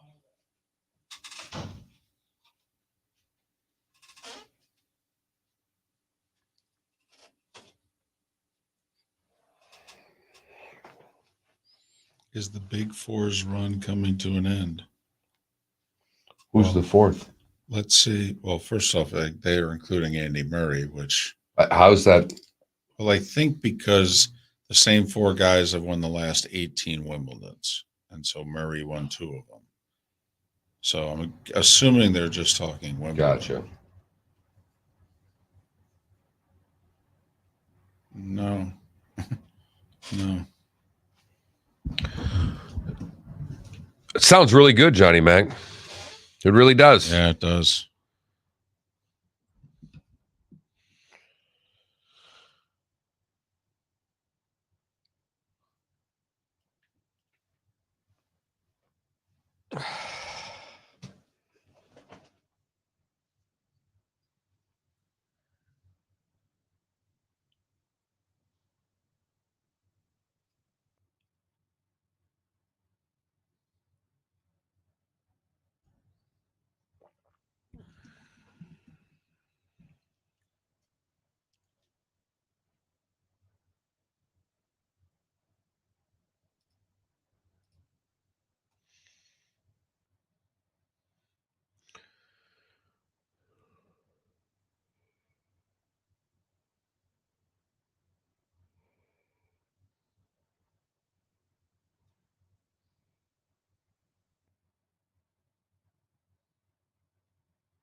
Thanks for listening. And now, more of Miller and Moulton on the Florida Sports Network.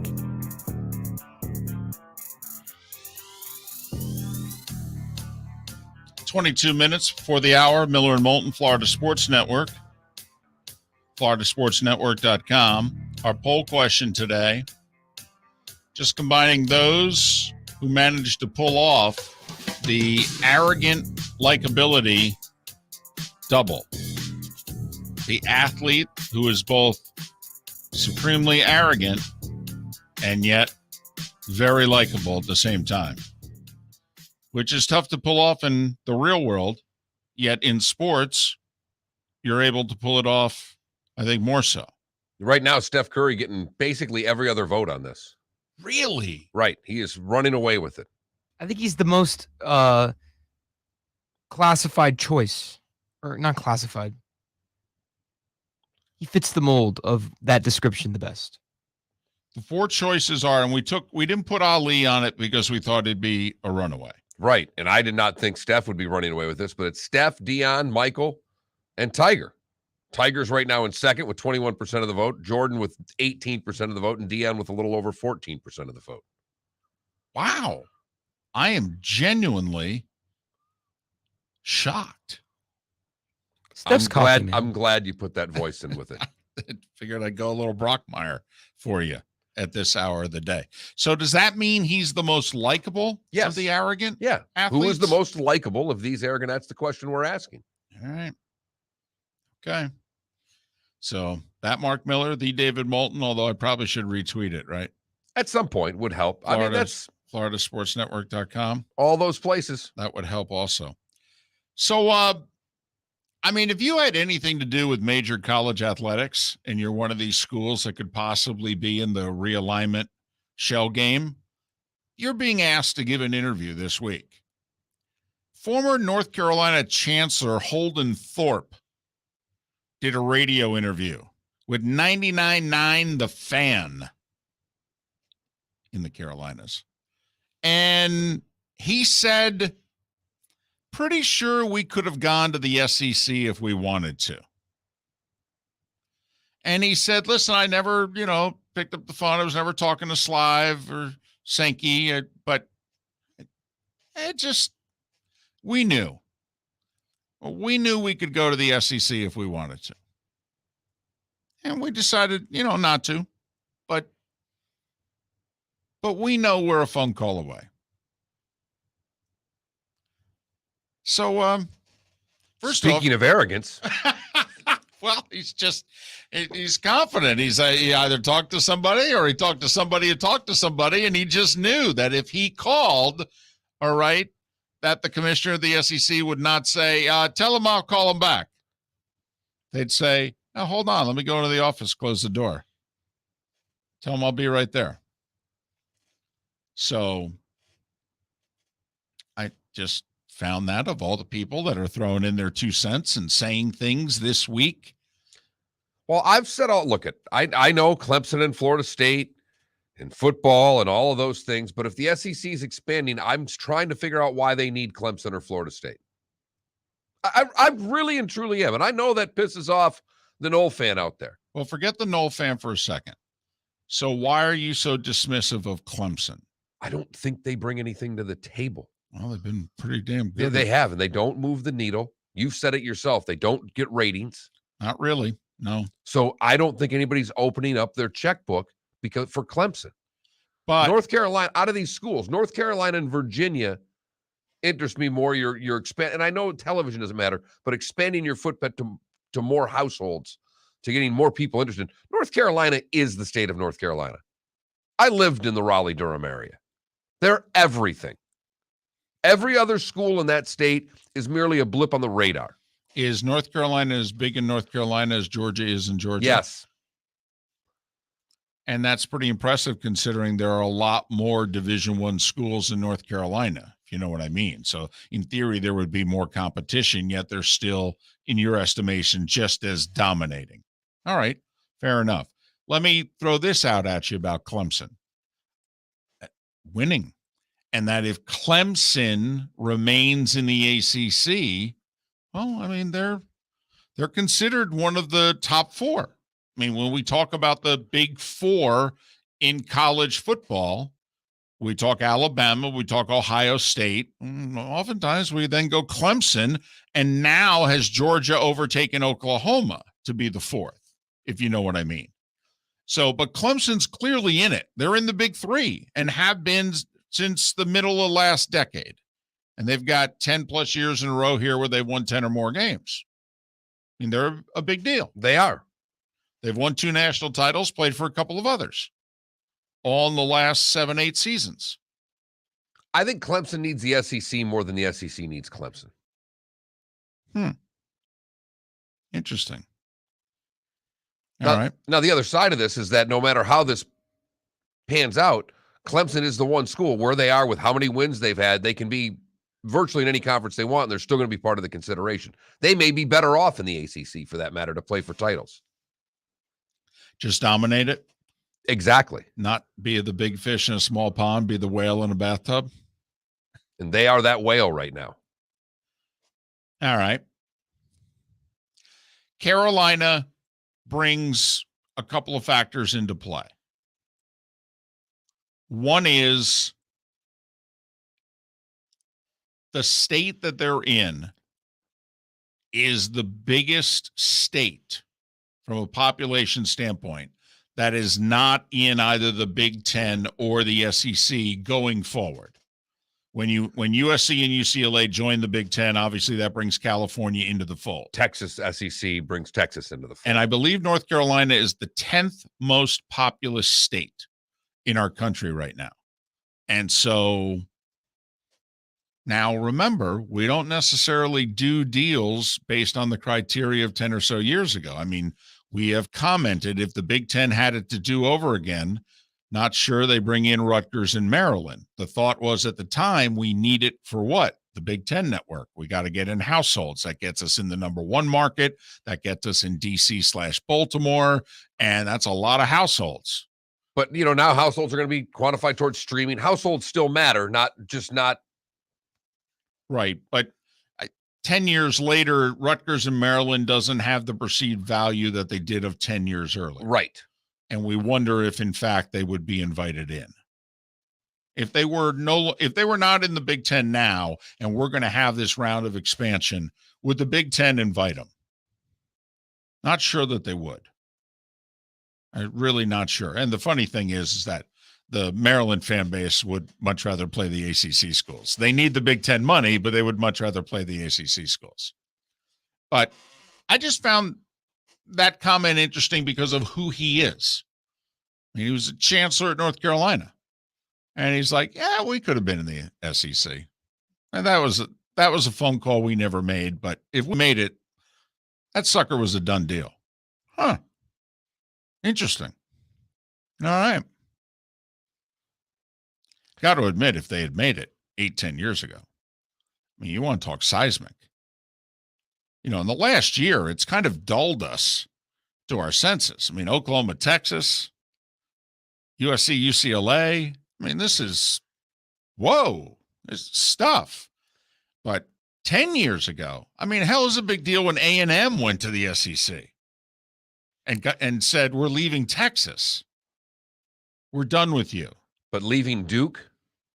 Nebraska leaving the Big 12 for the Big 10. It's like, you're leaving the Oklahoma rivalry? Wow. But leaving Duke. Yeah, right. Well, they still probably played him in basketball once, but it wouldn't have been the same. No. And who knows? Duke might have been so mad they might have done what A&M in Texas and Pitt, West Virginia, and those, rivals who said, you know what? I'm done with you. How dare you leave us? Kansas and Missouri didn't play hoop for a while. Missouri desperately wants to play Kansas every year. It's like if you catch Bill Self on a good day, he'll all right, we'll play 2 games in Kansas City against them. What the heck? But for the most part, I couldn't be bothered. I mean, imagine if 10 years ago Carolina had gotten up and left. I still think if they leave now for whatever conference in that state, it will still be seismic. How do you think it'll be received, though? I don't know. I think it'll be very split. I think it'll really upset a lot of folks. I really do. Because they still think basketball is the most important sport. Yes. In college athletics. Well, not even close. Yes. There are only 3 states that think that: Kansas, Kentucky, and North Carolina. Is that like the handful of markets that still consider baseball to be the number one sport? Right. Exactly.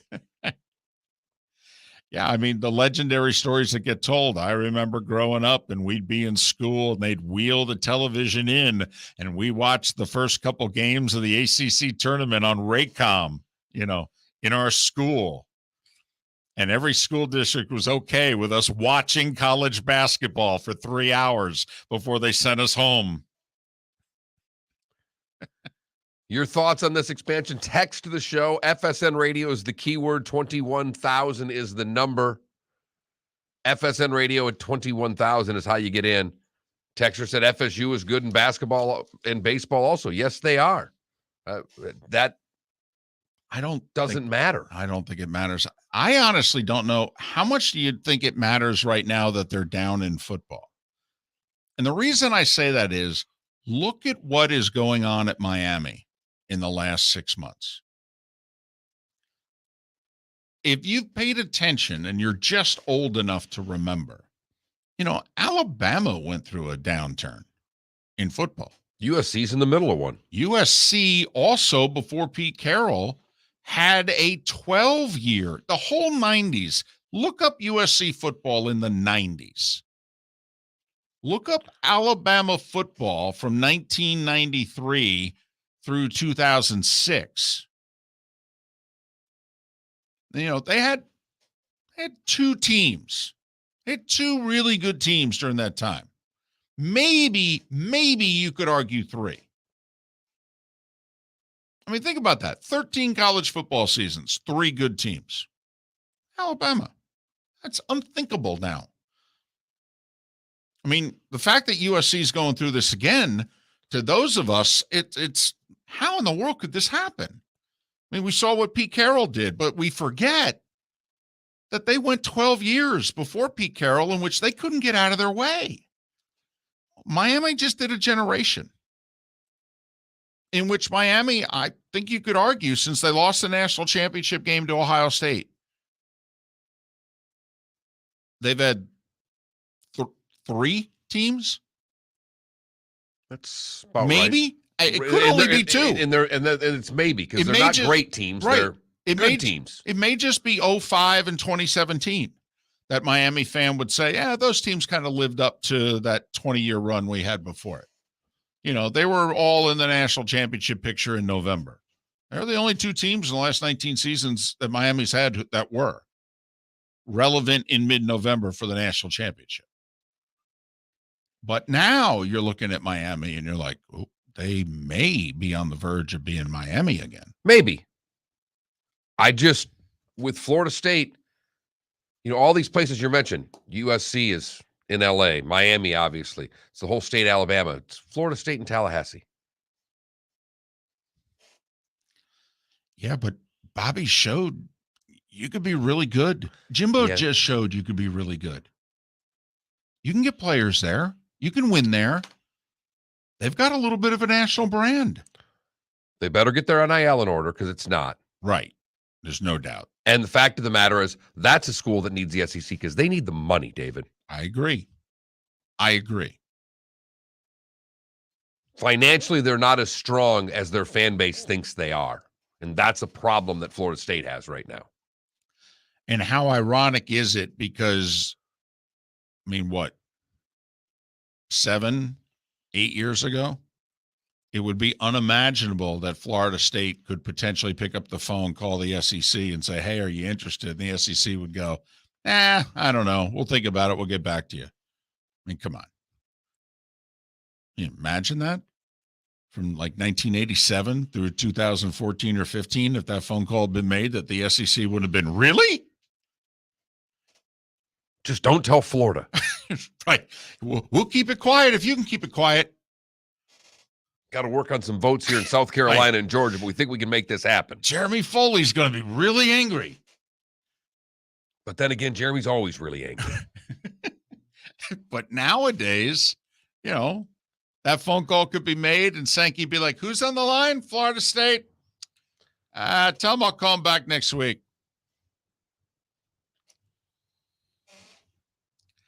Yikes. Miller and Moulton. By the way, does that then should we put the SEC in our poll question? They're not likable. Oh, okay. Got it. Miller and Moulton. Hey, thanks for being with us on this Friday. Hope your week's going well here with the Florida Sports Network. Golfers, are you bored of the same old driving range warm-up routine that's not getting you the results that you want on the course? Power up your golf swing by adding resistance bands to your range sessions with the Orange Whip Golf's Power Strap Kit.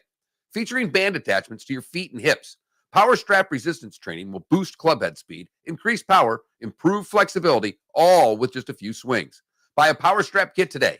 Go to orangewhipgolf.com and use code Miller10 to receive an additional 10% off the already great price of $119. Bring your big mouth to John Smith Subs and indulge in their overstuffed subs with the freshest quality ingredients. Enjoy our famous steak bomb with perfectly grilled marinated sirloin steak topped with provolone cheese, grilled onions, peppers, mushrooms, crispy bacon, juicy tomatoes, and creamy mayo. Boom! Made-to-order crispy fries can be paired with the Gator, the Cuban, the chicken bomb, or the Italian. Love local. Eat delicious with John Smith Subs. Find a John Smith Subs location near you today. David Moulton for Napa, Napa Auto Parts, and Napa Filters. Insist on Napa Filters for your vehicles, or if you're a do-it-yourselfer, only buy Napa Filters. Napa has a filter for almost anything on earth that moves, whether it's motorcycles, foreign and domestic cars, vans, SUVs, earth-moving equipment. You get the idea. Napa Auto Parts, Napa Filters. Insist on them for your vehicles, or if you're do-it-yourselfer, only buy Napa Filters. Mark Miller for SWFL Golf Carts, or online, flgolfcarts.com. If you're looking for a golf cart, an e-bike, or an e-motorcycle, go visit Alex and the gang at SWFL Golf Carts. flgolfcarts.com online. Check out their whole inventory. If you're looking for a custom cart, they can take care of you. 2-seater, 4-seater, 6-seater, they've got you covered. E-bikes, nobody better for value and service.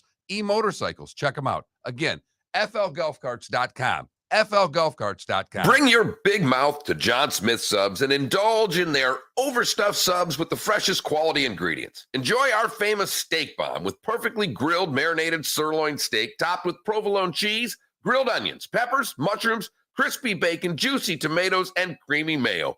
Boom! Made-to-order crispy fries can be paired with the Gator, the Cuban, the chicken bomb, or the Italian. Love local. Eat delicious with John Smith Subs. Find a John Smith Subs location near you today. Golfers, are you bored of the same old driving range warm-up routine that's not getting you the results that you want on the course? Power up your golf swing by adding resistance bands to your range sessions with the Orange Whip Golf's Power Strap Kit. Featuring band attachments to your feet and hips, Power Strap resistance training will boost club head speed, increase power, improve flexibility, all with just a few swings. Buy a Power Strap Kit today. Go to orangewhipgolf.com and use code Miller10 to receive an additional 10% off the already great price of $119. You were listening to Miller and Moulton on the Florida Sports Network. Mitch McConnell, Tucker Carlson, Donald Trump, and Clarence Thomas are all championing them. Yeah, I won't either. What they don't understand, though, is that they're sure the other side isn't either. Well, I will say, the other side doesn't seem to be mentioned as much.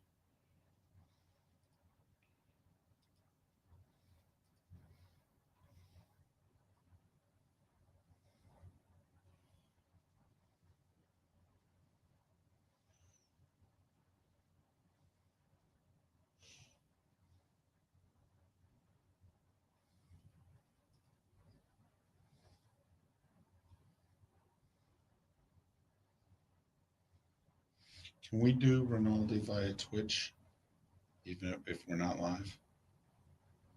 Oh, you mean for him to come in that way? Yeah. Can we? Yeah.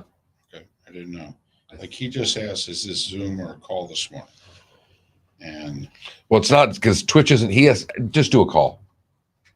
It's easier. and I said, a phone call. We can send you a link and do it via Twitch if you prefer. Okay, yeah, Do you want me to send that or just you can a send that. call? Yeah. Okay. And if he asks, because Twitch, you got to do a little setting up. That was the only thing. Even like we had Troy that way. Is the setting up on our end? His. Oh, okay. How about if I just, all right, I'll send it. See what he says.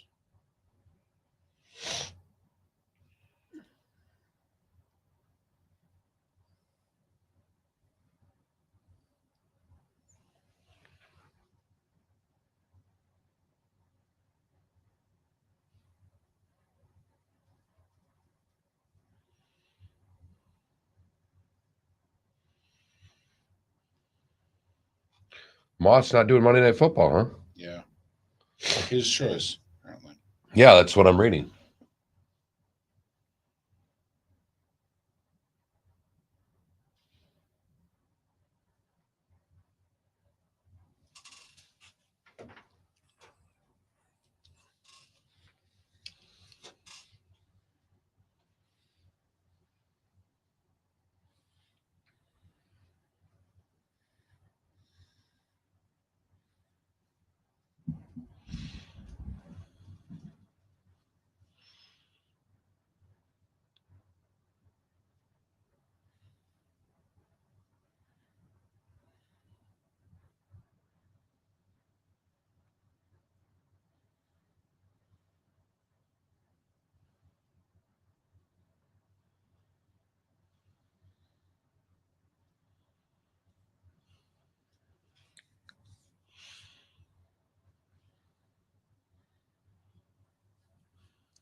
Five seconds.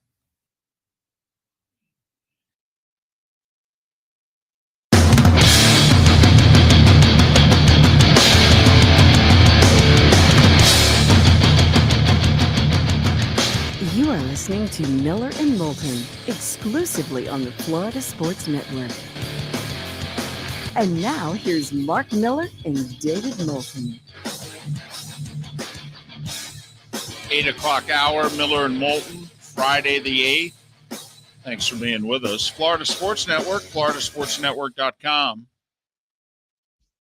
Tom Rinaldi is going to be on the show next week. Our show?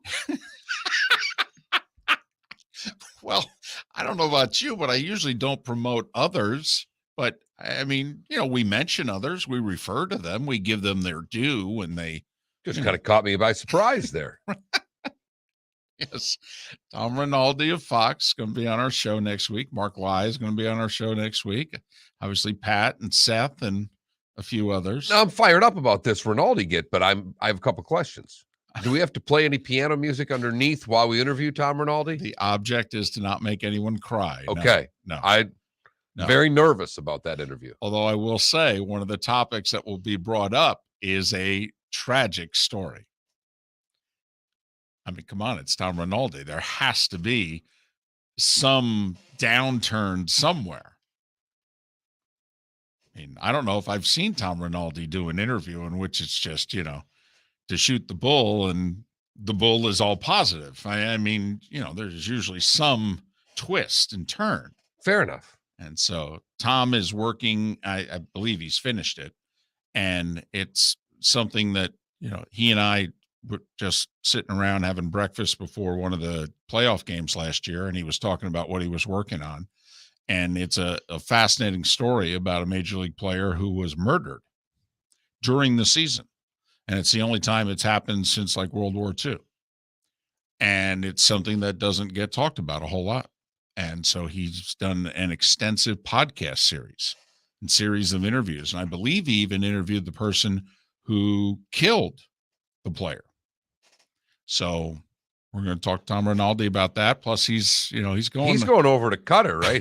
Yes, he is. He's going to No Beer Land for the World Cup. Right. And in fact, I don't know if he's doing an NFL game before Christmas because the World Cup is basically the week of Thanksgiving until just before Christmas, I believe. And I don't know if he'll do the first month of the NFL season or so and then head on over and do World Cup. I'm thinking he might be traveling around the world doing feature stories. We got to get out and about for the World Cup. We got to do some live shows. There's got to be a game that's starting early enough to get us at some bar where the U.S. are playing. Well, we'll have to look and see what the schedule is for sure. And if not the U.S., we'll have to. I mean, we don't have to adopt another country, but get someone. I know they've found a set time that they're playing the U.S. games at in terms of the crossover. So I don't know if it's late morning or early afternoon in the States, but they have found a set TV window that 3 preliminary round matches will take place. So, but Tom Rinaldi to join us next week here on Miller and Moulton. Just throwing this out there because I've seen it 3 different places this week. Tampa Bay Bucks with a top 5 roster. Do you agree? Not really.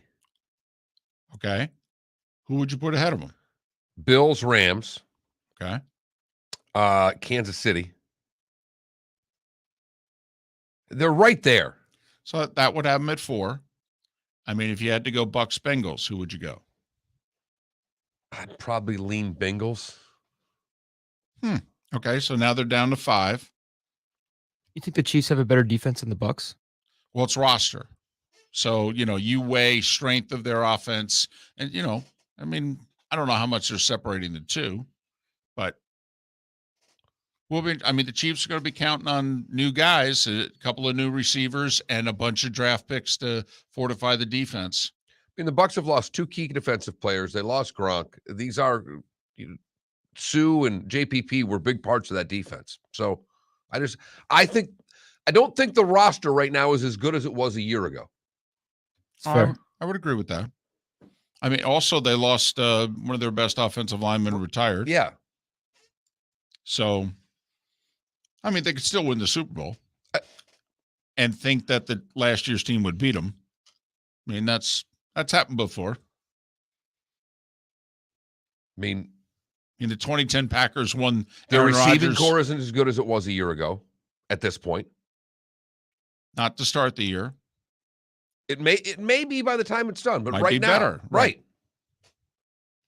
I mean, their depth at running back isn't the same as it was a year ago at this time. I mean, playoff Lenny's got to be regular season Lenny too. They're really counting on for now. Absolutely. So, do you know a team that I've seen? I've seen these 3 different, ranking the rosters. Is that the voice you prefer for ranking anything? Is that Well, particularly this one. ranking the rosters? I've noticed in every hour of the show today, you've gone with ranking the rosters. I don't recall this being a list in the recent past. A quarterback And ranking list of the cheeseburgers. that I've seen. You are right, though. This is a very new list. Yes, this seems new. We ranked quarterbacks. We ranked position groups. One of the things I love in the Phil Steele magazine is that he goes through every position group nationally, and you start reading where, you start looking and seeing where your offensive line stacks up. Difficulty of schedules. I've seen that before. But I don't really recall seeing ranking of the rosters. I don't know what's gotten into me. It's Friday. I mean, Felipe's sleeping on the floor during the commercial breaks. We're all staggering. It's a short week, yet we all haven't had a vacation. We all need one. Ranking the soda vending machines. So we're all a little off center today. I think it's fair to say we're a combination punchy, tired, and just plain goofy. Thank God there's not a couch in here. Oh, yeah, there's no doubt about it. Oh my God. We would have removed it from your studio for you today. There's no question. So I'm probably going to upset you with what I'm about to say next. It's impossible. Just realize that it's not coming from me. All right. Well, it's possible because this could bring up old wounds. We all have teams that we have gone to the well with and died with. And we get to the point in which we say, Those damn Chargers. Those damn Chargers, Moulton. I know where you're going. Mark, all 3 polls I've seen this week have the LA Chargers with a top 5 roster in the league. Top 5. Top 5.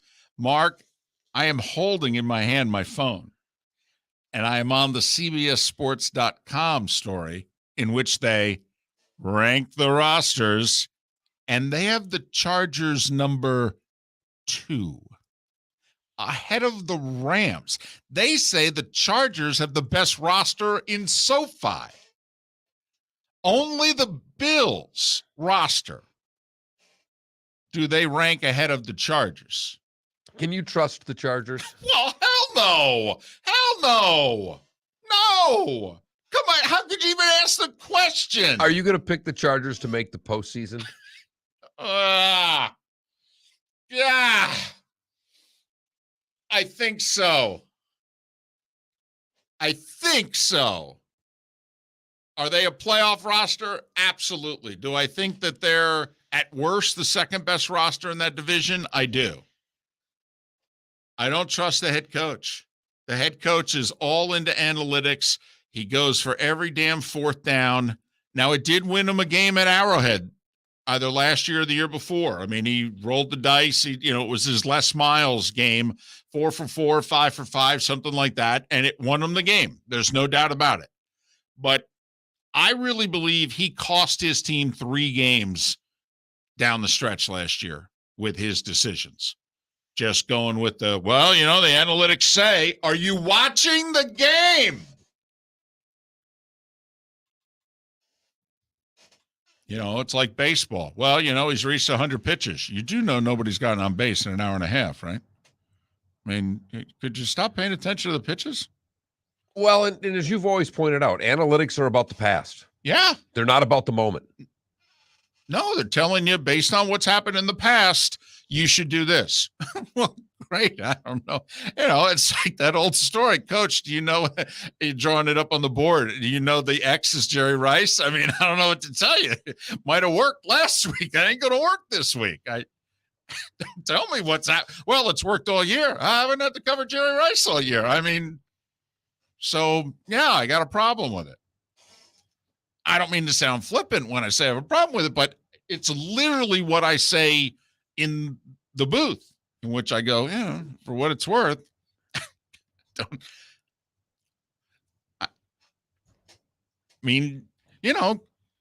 And he's a very dear friend of mine, and he would say it if he were sitting here right now. But, Gary Danielson throwing 10,000 passes or Peyton Manning throwing 10,000 passes. I mean, what 10,000 passes do we have in this analytics that we based our numbers off of? It's kind of relevant. Well, and I will say, it's Andy Aaron with the Chargers going for it every time. I agree with the philosophy. If you're going to buy into it, David, you can't buy into it 50% of the time. Okay. It's like playing blackjack. If you're going to hit 16, you hit 16. You hit 16. Right. You don't just right. You don't just stop because you got a feeling. Right. So when I say to you, you've gone bust 4 times hitting 16s, and you turn to me and go, yeah, as long as I'm sitting here, I'm hitting 16. Huh? Okay. Now, I wouldn't. I'd stay every. I'd be the conservative guy, but I think you have to be consistent with it. If you're going to now adapt those philosophies, right, then you have to be an all-in person. Now, I gotta say, they have no excuses. I mean, they fortified their offensive line. They've got 2 terrific wide receivers. Obviously, everybody's enamored with the quarterback. They've got a pass rush. Yeah, they've got players. I mean, for goodness sakes. They went out and got Khalil Mack, right, to add to Bosa, right. They got a shutdown corner. They got a big time linebacker. I mean, there's really not an area of weakness on the team. But it's the Chargers, right? I mean, they always underachieve. So, for what it's worth, according to CBS Sports, Bills, Chargers, Rams, Bucks, Bengals, Chiefs, your top 6. Cowboys and Eagles, both in the top 10. 7, 8, 9 is Dallas, Green Bay, Philly. If you went by this, here's what's most surprising to me. The Niners roster came in like 18th. and they were the 7th best roster in the NFC. You see how top heavy the NFC is, and then how it is. Golfers, are you bored of the same old driving range warm-up routine that's not getting you the results that you want on the course? Power up your golf swing by adding resistance bands to your range sessions with the Orange Whip Golf's Power Strap Kit. Featuring band attachments to your feet and hips, Power Strap resistance training will boost clubhead speed, increase power, improve flexibility, all with just a few swings. Buy a Power Strap Kit today. Go to orangewhipgolf.com and use code Miller10 to receive an additional 10% off the already great price of $119. David Moulton for Napa, Napa Auto Parts, and Napa Filters. Insist on Napa Filters for your vehicles, or if you're a do-it-yourselfer, only buy Napa Filters. Napa has a filter for almost anything on earth that moves, whether it's motorcycles, foreign and domestic cars, vans, SUVs, earth-moving equipment. You get the idea. Napa Auto Parts, Napa Filters. Insist on them for your vehicles, or if you're a do-it-yourselfer, only buy Napa Filters. Mark Miller for SWFL Golf Carts, or online, flgolfcarts.com. If you're looking for a golf cart, an e-bike, or an e-motorcycle, go visit Alex and the gang at SWFL Golf Carts. flgolfcarts.com online. Check out their whole inventory. If you're looking for a custom cart, they can take care of you. 2-seater, 4-seater, 6-seater, they've got you covered. E-bikes, nobody better for value and service. E-motorcycles, check them out. Again, flgolfcarts.com. flgolfcarts.com. Bring your big mouth to John Smith Subs and indulge in their overstuffed subs with the freshest quality ingredients. Enjoy our famous steak bomb with perfectly grilled marinated sirloin steak topped with provolone cheese, grilled onions, peppers, mushrooms, crispy bacon, juicy tomatoes, and creamy mayo. Boom! Made-to-order crispy fries can be paired with the Gator, the Cuban, the chicken bomb, or the Italian. Love local, eat delicious with John Smith Subs. Find a John Smith Subs location near you today. You are listening to Miller and Moulton on the Florida Sports Network. CBS. I got Pro Football Focuses here. They've got Texans, Atlanta, Bears, Seahawks, Jags as bottom 5. Wow. Jags worse than the Giants? They've got the Giants 26. They've actually got Carolina worse than the Giants as well. But, part of that with Carolina is they got Sam Darnold's, their focus numbers are just, he's like the worst quarterback in the league.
Yes, they did. They were 7-0.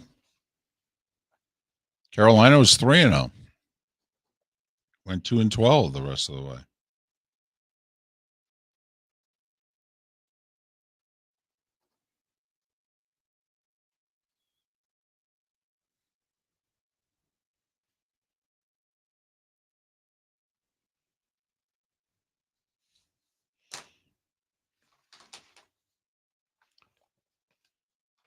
His 43rd major semifinal.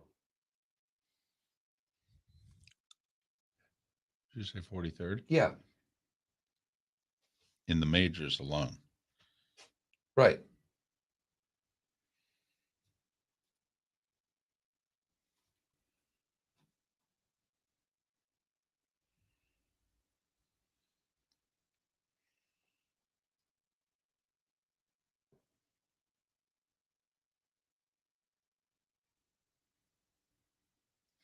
Federer apparently 46 semis. Is that the record? I'm Yeah, that said second most.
You know, the snow definitely played very well on the dramatic scale for the NFC Championship game this year. Or the divisional round, my bad. the Niners game. The Niners in game, Lambeau. Yeah. People love Snow days. Yeah, we won. I believe the reason CBS won an Emmy for an Army Navy game like 5 years ago, and I believe the reason we won it was because it snowed. Yeah. Now we should have won that Emmy a couple times before, and we didn't. So I was glad we finally got it. But when it started snowing that day, it just Glorious. people around the country love an NFL game in the snow.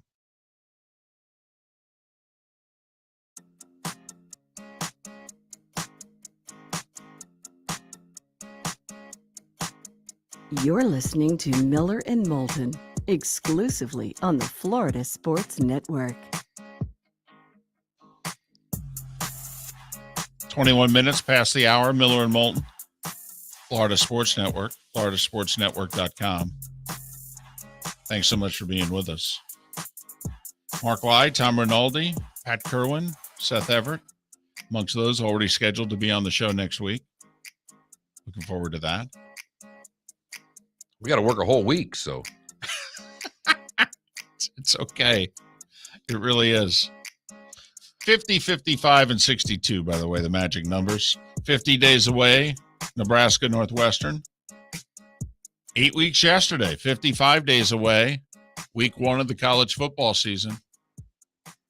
And 9 weeks yesterday, 62 days away, Bills Rams kicking off the 2022 NFL season. So 50, 55, and 62. That's doable, baby. is it okay to have a complete nutty over and over again?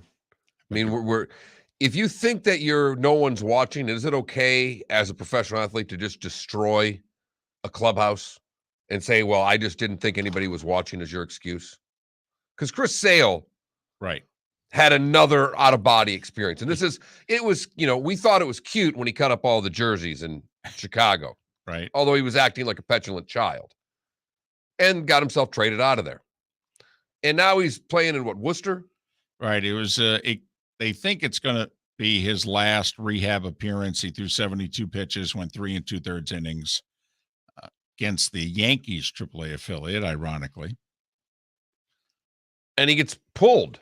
Well, he was supposed to come out. Actually, he was at the pitch count they wanted the batter before, but it was bases loaded, 2 outs. And he basically said to the manager, I know you're supposed to take me out, but leave me in. I want to get this guy out, get out of the inning. And so the AAA manager, who answers not to Chris Sale, right, actually said, well, okay, but this is it. And so Sale walked him on a close 3-2 pitch. And so the manager had to come out and say, hey, I got to take you out. So he goes down the tunnel and he goes off on a bulletin board. I think he broke a television. Oh, really? He broke a TV, huh? Wow. And he walked 5 guys. He was angry with himself. Right. And his way of showing the anger with himself is to just bust a clubhouse open. Right. And his quotes, I've been told through the years, hey, take it to the tunnel. So you think you're in a safe space and you think that you're in private. That's a place that you're not supposed to really have cameras. No public access to that. So I thought I was in a safer spot. I would It's agree what with makes that. me a big leaguer. It's what makes me good at my job. I might not be the best. It might not be the best for the public eye, but what is? Who's perfect? Name him. I'd love to shake his hand.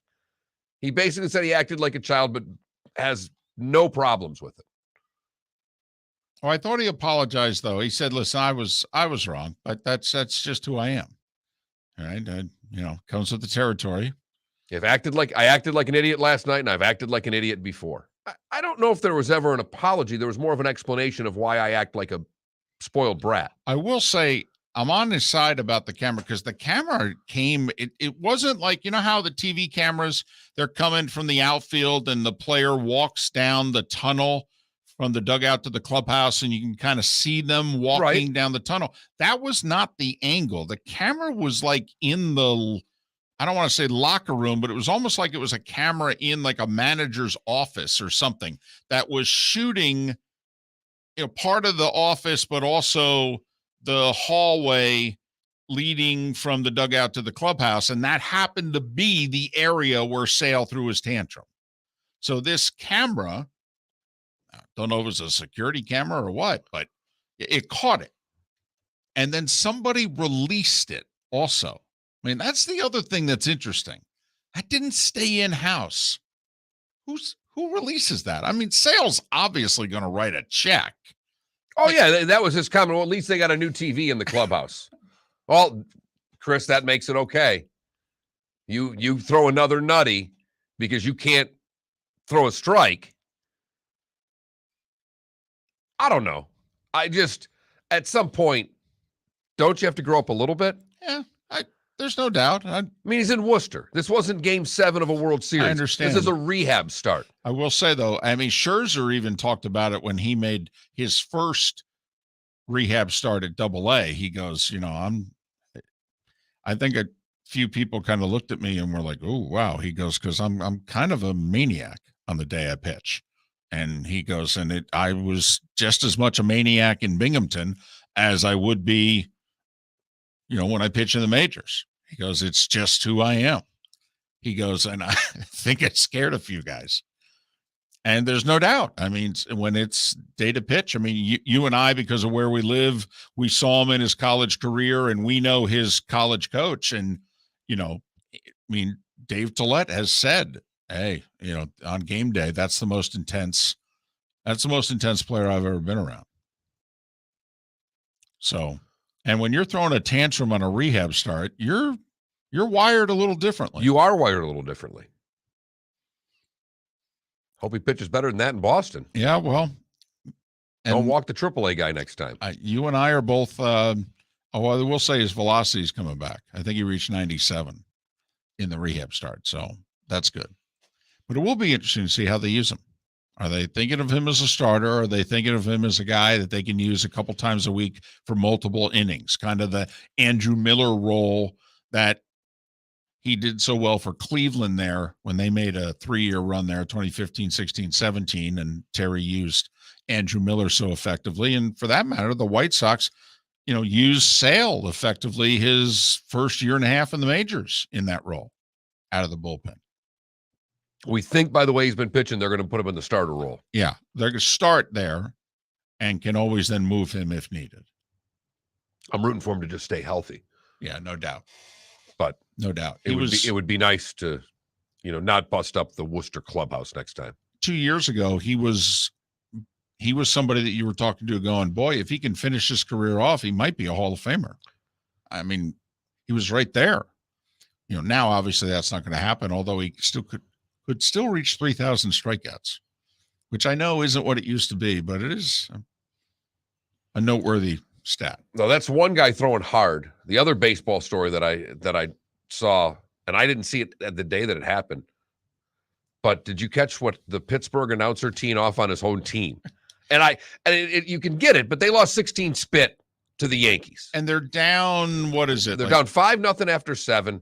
And in the 7th or 8th, they break a 5-0 game and to make like it 9. They had right. a grand slam home run in that inning. And so for the 9th, down 9-0. The Pirates manager brings in a position player. Brings in the second baseman who gives up 3 singles and another grand slam. The Judge. And then I think Stanton hit another one. Right. Hicks hit Judge hit the one in the 8th. Oh, okay. Hicks hits it in the 9th. Stanton hits another one to make it 15-0, at which the announcer called the team that he works for a joke. Wow.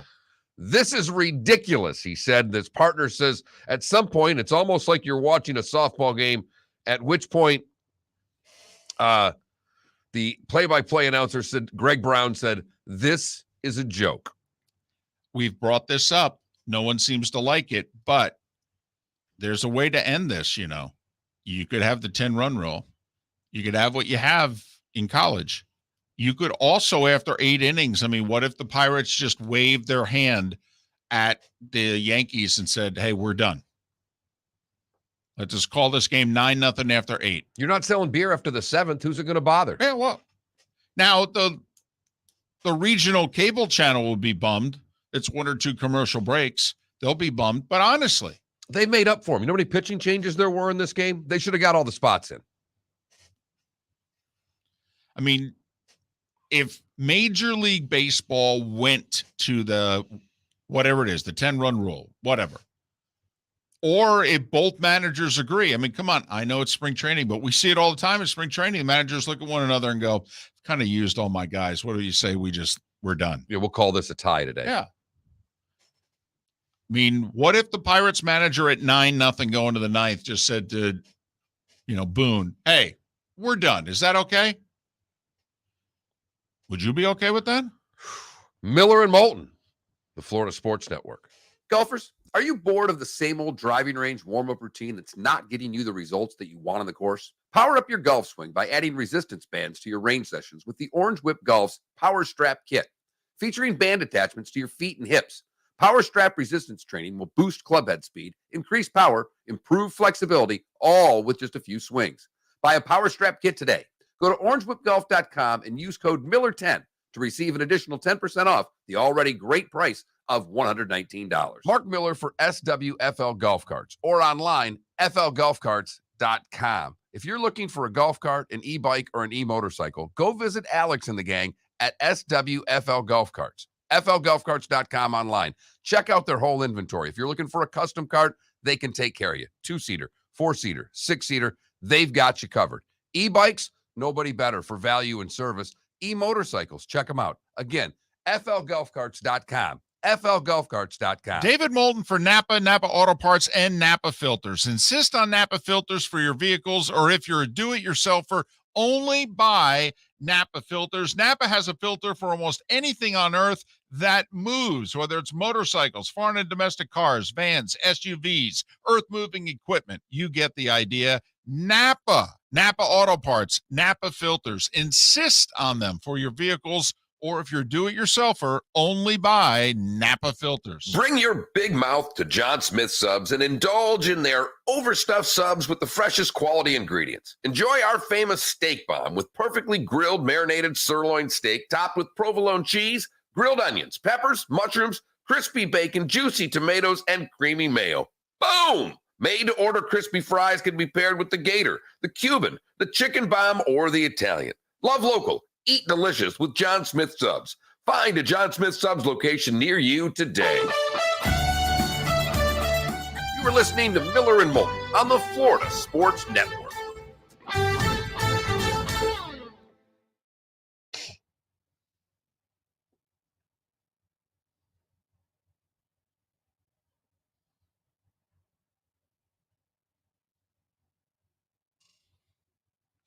What channel is this? Is that ESPN or is that Deuce? ESPN.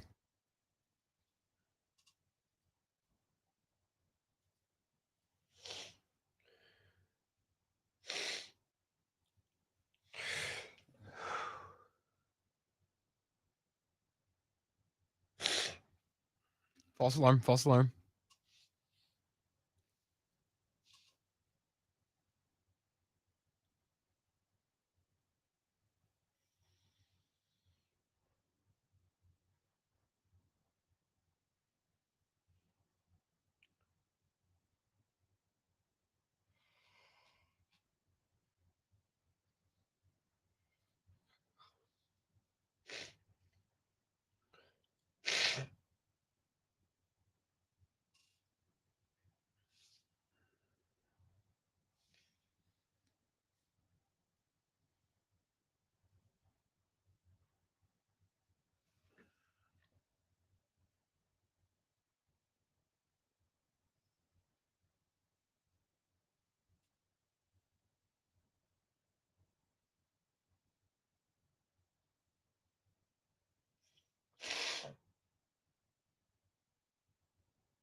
You all right?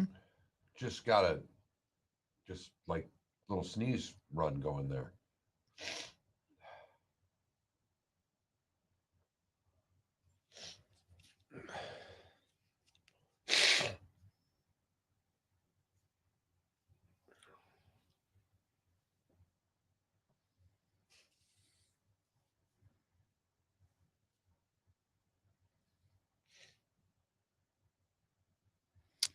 Did you see any of the pre-draft festivities? We were having dinner. I had the TV on, but no sound.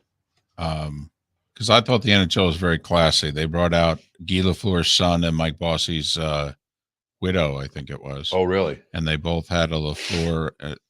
The son wore a Lafleur jersey, and she had a Bossy jersey, and because he was from Montreal, Bossy. And Gary let them both say a little thing, and obviously the crowd was very receptive. The crowd wanted to start booing, and Gary was like, hey, hold on. He was kind of like, come on now. We're trying to – I know you hate me, but come on. And he brought out Saint Louis, head coach of the Canadiens, and, of course, crowd goes crazy. And Saint Louis steps to the microphone, and he says – well, it's nice after 47 years to be part of a draft. Nice after what? 47 years to be part of a draft. Because, of course, he was undrafted, right? That's fantastic. Yeah. It is so funny, though, how different the NHL is. Every single head of an organization, they thank the city of Montreal. They congratulated the Colorado Avalanche, and they paid their respects. And some of it was very deep and very sincere to the Sharks and Marchment. Yeah. But I mean, literally before they announced their pick. Yep. Every single person running an organization. So that's what I got to get to about the draft. I had one problem with the draft.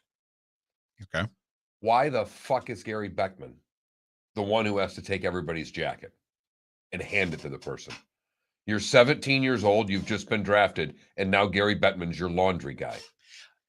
No. Okay. Fine. And we can do this on air. Fine. I was having a ball with this. I'm like, that kid, that intern, she can't come up and grab the damn coat herself. Nope. I don't think they allowed the intern on stage. Yeah. It was right. Yeah. Because he handed it to her on stage. Oh, did he? He'd take 2 steps and turn around. And then they would start their handshake line. Because I didn't have sound on for a lot of it. We, right. Like we were having dinner, so we just. You're not missing much. No. I'm guessing, although I will say Boucher was on a roll. Apparently, he was picking everybody. Really? Yeah. So Boucher was like, "Who are they going to take here?" He's like, "I think they're going to take so and so." We had the NHL Network on and for he a while. was on a huge roll. We watched, or I think we had the NHL Network on until it started, and then they couldn't.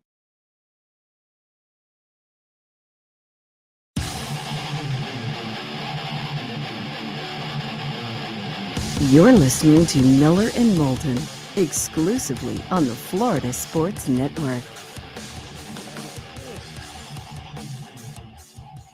22 minutes before the hour is up. Miller and Moulton, the Florida Sports Network, floridasportsnetwork.com.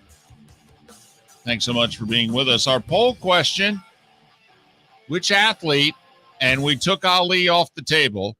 I think we even said in the question, comma, he is the greatest, comma, but which athlete best able to juggle the likable, arrogant factor? And right now you're saying Steph Curry is the most likable of these arrogant athletes. Steph Curry, Deion Sanders, Michael Jordan, and Tiger Woods. Tiger's second, Deion third, and Jordan coming last. Huh.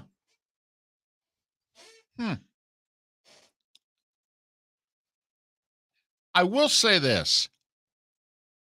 I found Steph when the three of us were kicking around during a commercial break.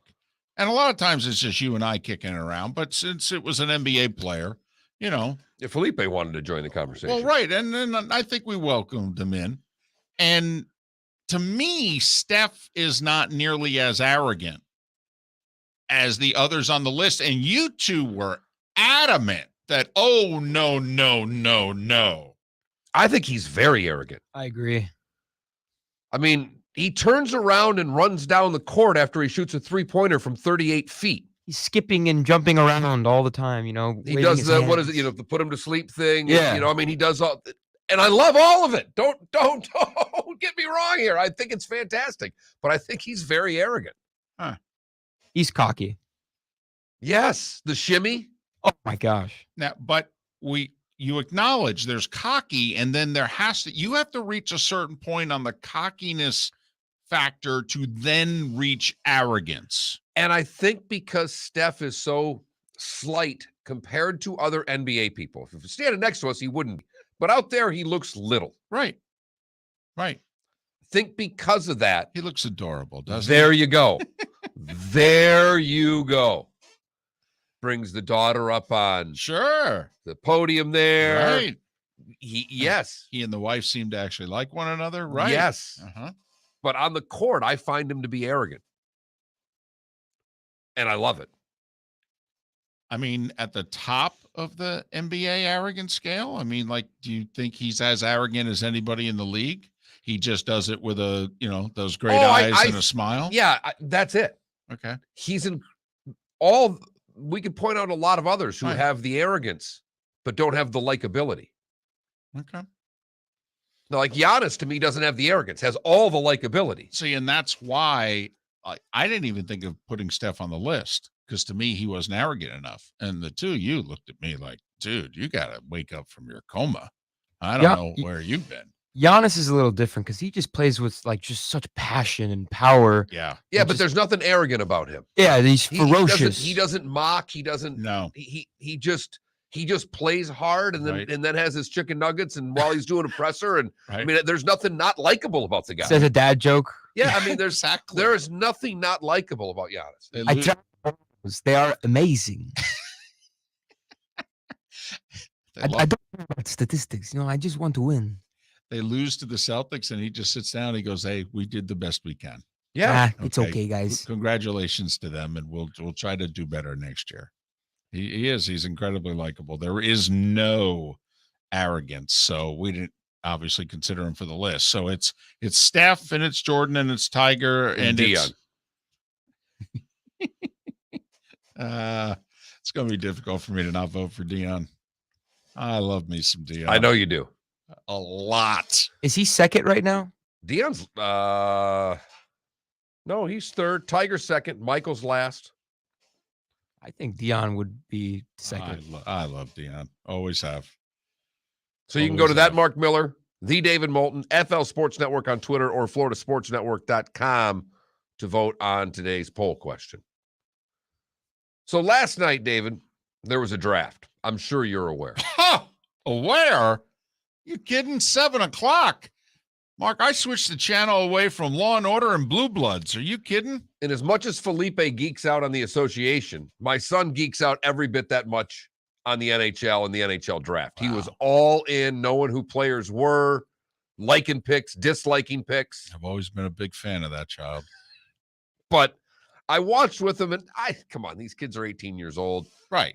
There was a couple of fascinating things. The kid that was supposed to be taken first overall ends up going fourth. When he's not taken, they get a camera on him, and he's just glaring At Montreal. at Montreal. Who had the number one pick and passed on him. And it was a very challenging. He had to look a little to his left and smile, because those were the official photographers and what have you. And he had Bettman and the rest of the organization there. So he's smiling and looking at him like, "Are you done?" And then giving the Canadians the death stare. And said flat out in the interview, yeah, I'm going to be playing with a chip on my shoulder. He's not happy about going fourth. The Seattle Kraken got a really good player. Boy, did So they. that was, as far as the hockey part of the Right. draft, that was the draft. There were a few other things. One, few NBA players and their moms make a lot of headlines because they're attractive. Correct. The Arizona draft picks, mom, very attractive. Dad goes in for the kiss. She stuffs her tongue down his throat. She And the did. kid's looking at the big screen at his parents. He's got this look. He is going to have a miserable training camp. The best part was the commentators. They were like, "What? Yeah. Oh, hey, now. Right. But I had one problem. I had one problem with the whole draft. It's the NHL draft, mind you, and we're watching. Okay, I had two problems. One, I was watching the NHL draft. And a lot of it. Two, every player that was selected would come up, shake hands with Commissioner Gary Bettman. And there's a whole entourage from the team. It's not like the NFL draft there's literally. You got usually in a lot of cases, you got the owner, you got the president, you got the general manager, you got the head coach. All right. They had a fan. They had a few. There right. was an entourage of about 10 folks. Yes. With every single first round draft pick. So the player would shake Gary Bettman's hand, then take his jacket off and hand his jacket to Gary Bettman, who became a coat man. He did. He basically was running the coat check room at the NHL draft. He would then turn around and give it to an intern, and then the player would put on, would go start shaking hands, get the jersey, put on the 22 jersey from that team, and take the photo. Right. So you were offended that the commissioner... The commissioner of the league was the coat check guy. I thought it was very polite. I thought it's one of the few times, because Gary Bettman, by the way, is arrogant. Very. Yes. And he was the coat check guy. Right. And he seemed okay with the role also. I know Seth has had him on Sports with Friends. Right. We've never had Commissioner Bettman on our show, I don't believe. No, I don't believe so. If we do, it's the only question I got to ask. You can have the rest of the interview. Got it. Couldn't believe it. And then I couldn't turn. I'm like, look at this. My son's breaking down the picks, and I'm going, he's going to hand Bettman his coat. Watch. We talk many times, and there's a lot of you out there who are not hockey fans, and we get that. But the two of us are. And we say hockey's just a little different. And, not all of it's good, but a lot of it we think is. Could you imagine at any other draft? This is what every single either owner or president / general manager, because they're the ones, only one person goes to the microphone for the team, and they make the selection. Before every single team made their selection last night, they came up and said three things. We would like to thank the city of Montreal for being great hosts. We would like to congratulate the Colorado Avalanche for winning the Stanley Cup. Now, in the other leagues, obviously they don't do it this way. The commissioners announce every pick in the other drafts. But could you imagine if they were to ever change, like the NFL draft or the NBA draft in particular, in which they go, we're actually going to do it the way hockey does it. All right. I'm going to be on stage. I'll grab the coats, but you announce your team's pick. Do you think the NFL and NBA presidents / general managers would be congratulating? Like in the NBA draft, hey, we'd like to congratulate the Warriors for their 4th title in 8 years. Job well done, guys. No. Do you think any? No. I don't either. Do you think could you imagine? And it's mostly GMs that are up there doing it. Yeah. The GMs were mostly making the picks, at least what I was watching. But yeah, I know. But I saw one owner do it. I understand the whole Montreal thing. You could see that happening, in which they would cater to the crowd. Hey, great to be here in Dallas. All right, fine. But we'd like to congratulate the Rams for winning the Super Bowl. Could you imagine any of the other 31 teams doing that? No, I could not. And then the other thing, which was touching. I think half the hockey teams don't want to do it, but they have to. Maybe it's because, I don't know, they all follow the lead of the Canadians because they did it. I don't know. But also there was a sudden, and all deaths are tragic, obviously, but there was a guy who played in the league for 15 plus years, and he was a part of the San Jose Sharks organization, Brian Barchment, and he was in Montreal for the draft. And the day before the draft, he died, 53 years old. Now, we're assuming of a heart attack, but we don't know. But every single organization, before they announced who it was they were taking, said, and we would like to take this moment to say our thoughts are with the San Jose Sharks organization and the Marchment family. And some of the president / general managers are former players who played with and against Marchment. So they mentioning his wife and family and the whole deal. And you're sitting there going, I don't think there'd be another league that would do this. Now, maybe if a former player who was part of an organization in one of the NFL or NBA, maybe they would. Maybe there is enough humanity in those leagues and we just don't see it like we seemingly do all the time with that league. It's just different. It is. I don't mean to be that simplistic, but it's a different attitude. Yeah, it goes back to the whole handshake at the end of the series. It's just, there is a humanity to it, which is amazing because the sport can be brutal. The sport is brutal. And it's so hard to win. And yet there is a humanity within the hockey circle, which is a big circle. There are a lot of people in it at all levels, going to juniors all the way to the league. You look at John Cooper. He coached in the USHL. He's from. I mean, there's a long tree of people he worked with in the sport, and there's a connection that really bonds all of them. And I know that even from working in the minors, when the GMs of the teams would come in, they treated you with the same respect that they treated you would think their peers. They walked into a minor league rink. It may be silly, David, but when you go into a broadcast booth or you go into a minor league hockey building or NHL building, everybody's wearing a suit. Well, and that's why you need a Coke guy. And Bettman was terrific last night. No one tipped. No, they didn't. Although the fans booed him, man, they just could not wait to boo him. He had like very poignant announcements to make. And at one point he goes, hey, you're going to get your opportunity, but really you need to sit this moment out. Okay. I mean, they're trying to honor the late Guy Lafleur and Mike Bossy.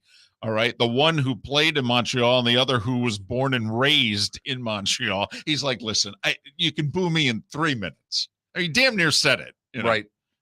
It was, Adam Silver doesn't get booed. I watched the NBA draft. Rob Manfred doesn't get booed either because they do it in the studio. Well, yeah, I mean, that doesn't count. If they ever do that in public, he will. You're darn right. That's one of the reasons they never will. But I miss Stern getting booed. Well, let me tell you something. Not enough people watch the NHL draft, but a very healthy poll question would be, which commissioner gets booed more, Goodell or Bettman? I think it's Bettman. It's close. It is the venom. Well, and we've got a Canadian listener who always points out, well, Canada's not won a Stanley Cup since Bettman's got the job. No, actually, they had. His very first year, he got the job in February, 93. But they don't give any credit for that cup. No. You know why? He didn't present it. And I don't know why. Someone else presented the Canadians the cup that year. The very first cup that he presented was to Messier and the Rangers. And I think that's why most Canadian hockey fans anyway, think that he was commissioner when a Canadian team won the cup. And they don't like him in the States, but they loathe him north of the border. Which is amazing because the Winnipeg Jets wouldn't have another franchise if it wasn't for Bettman. But he's a New Yorker. Right. And that just drives them absolutely crazy. And he's an NBA guy. And he's arrogant as hell, and they're the nicest people on earth. Right. But they don't tip well, right? That's their only weakness. They could really improve upon their tipping. That's their only weakness. Miller and Moulton. Thanks so much for listening. Have a great weekend in Tampa, St. Pete, Port Charlotte, and Venice, and Lake City and surrounding areas. The bonus hour on the 239 is next. David Moulton for Napa Auto Parts, and Napa Filters. Insist on Napa Filters for your vehicles, or if you're a do-it-yourselfer, only buy Napa Filters. Napa has a filter for almost anything on earth that moves, whether it's motorcycles, foreign and domestic cars, vans, SUVs, earth-moving equipment. You get the idea. Napa Auto Parts, Napa Filters. Insist on them for your vehicles, or if you're do-it-yourselfer, only buy Napa Filters. Bring your big mouth to John Smith Subs and indulge in their overstuffed subs with the freshest quality ingredients. Enjoy our famous steak bomb with perfectly grilled, marinated sirloin steak topped with provolone cheese, grilled onions, peppers, mushrooms, crispy bacon, juicy tomatoes, and creamy mayo. Boom! Made to order crispy fries can be paired with the Gator, the Cuban, the Chicken Bomb, or the Italian. Love local, eat delicious with John Smith Subs. Find a John Smith Subs location near you today. Golfers, are you bored of the same old driving range warm-up routine that's not getting you the results that you want on the course? Power up your golf swing by adding resistance bands to your range sessions with the Orange Whip Golf's Power Strap Kit. Featuring band attachments to your feet and hips, Power Strap resistance training will boost club head speed, increase power, improve flexibility, all with just a few swings. Buy a Power Strap Kit today. Go to orangewhipgolf.com and use code Miller10 to receive an additional 10% off the already great price of $119. Mark Miller for SWFL Golf Carts or online, flgolfcarts.com. If you're looking for a golf cart, an e-bike, or an e-motorcycle, go visit Alex and the gang at SWFL Golf Carts. flgolfcarts.com online. Check out their whole inventory. If you're looking for a custom cart, they can take care of you. 2-seater, 4-seater, 6-seater, they've got you covered. E-bikes, nobody better for value and service. E-motorcycles, check them out. Again, flgolfcarts.com. flgolfcarts.com. Golfers, are you bored of the same old driving range warm-up routine that's not getting you the results that you want on the course? Power up your golf swing by adding resistance bands to your range sessions with the Orange Whip Golf's Power Strap Kit.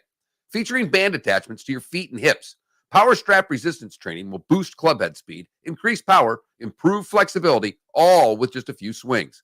Buy a Power Strap Kit today. Go to orangewhipgolf.com and use code Miller10 to receive an additional 10% off the already great price of $119. Bring your big mouth to John Smith Subs and indulge in their overstuffed subs with the freshest quality ingredients. Enjoy our famous steak bomb with perfectly grilled marinated sirloin steak topped with provolone cheese, grilled onions, peppers, mushrooms, crispy bacon, juicy tomatoes, and creamy mayo. Boom! Made to order crispy fries can be paired with the Gator, the Cuban, the Chicken Bomb, or the Italian. Love local, eat delicious with John Smith Subs. Find a John Smith Subs location near you today. You are listening to Miller and Moulton on the Florida Sports Network. Today, too, in 1992. And they weren't to play for what, another year? They didn't open till 93, right? Right.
There you go. There you go.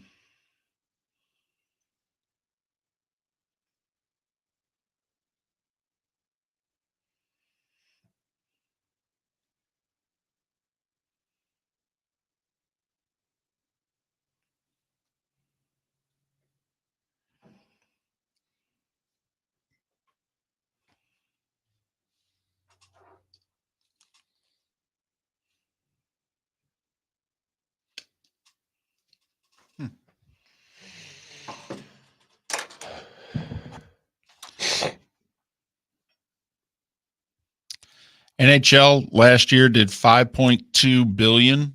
5.2 billion. The NBA did 8.9 billion in revenue. Major League Baseball's 11-ish.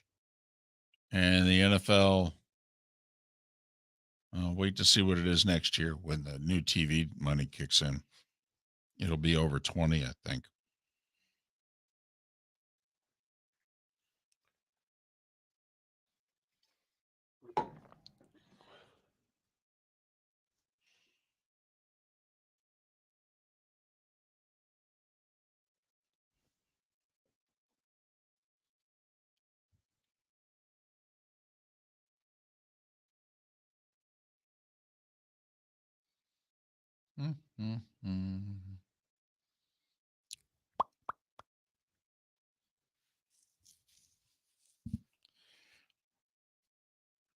Well, actually, the NBC Sports deal more than doubled their revenue, and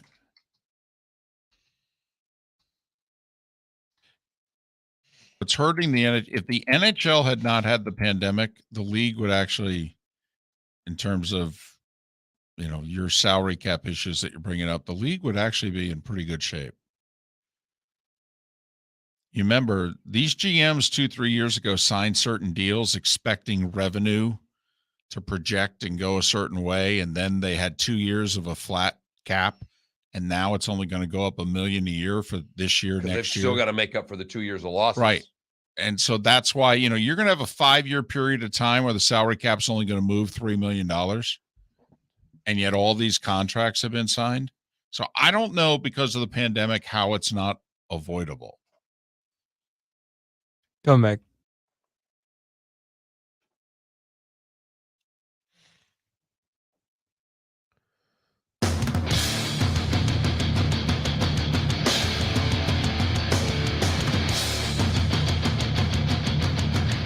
You are listening to Miller and Moulton, exclusively on the Florida Sports Network.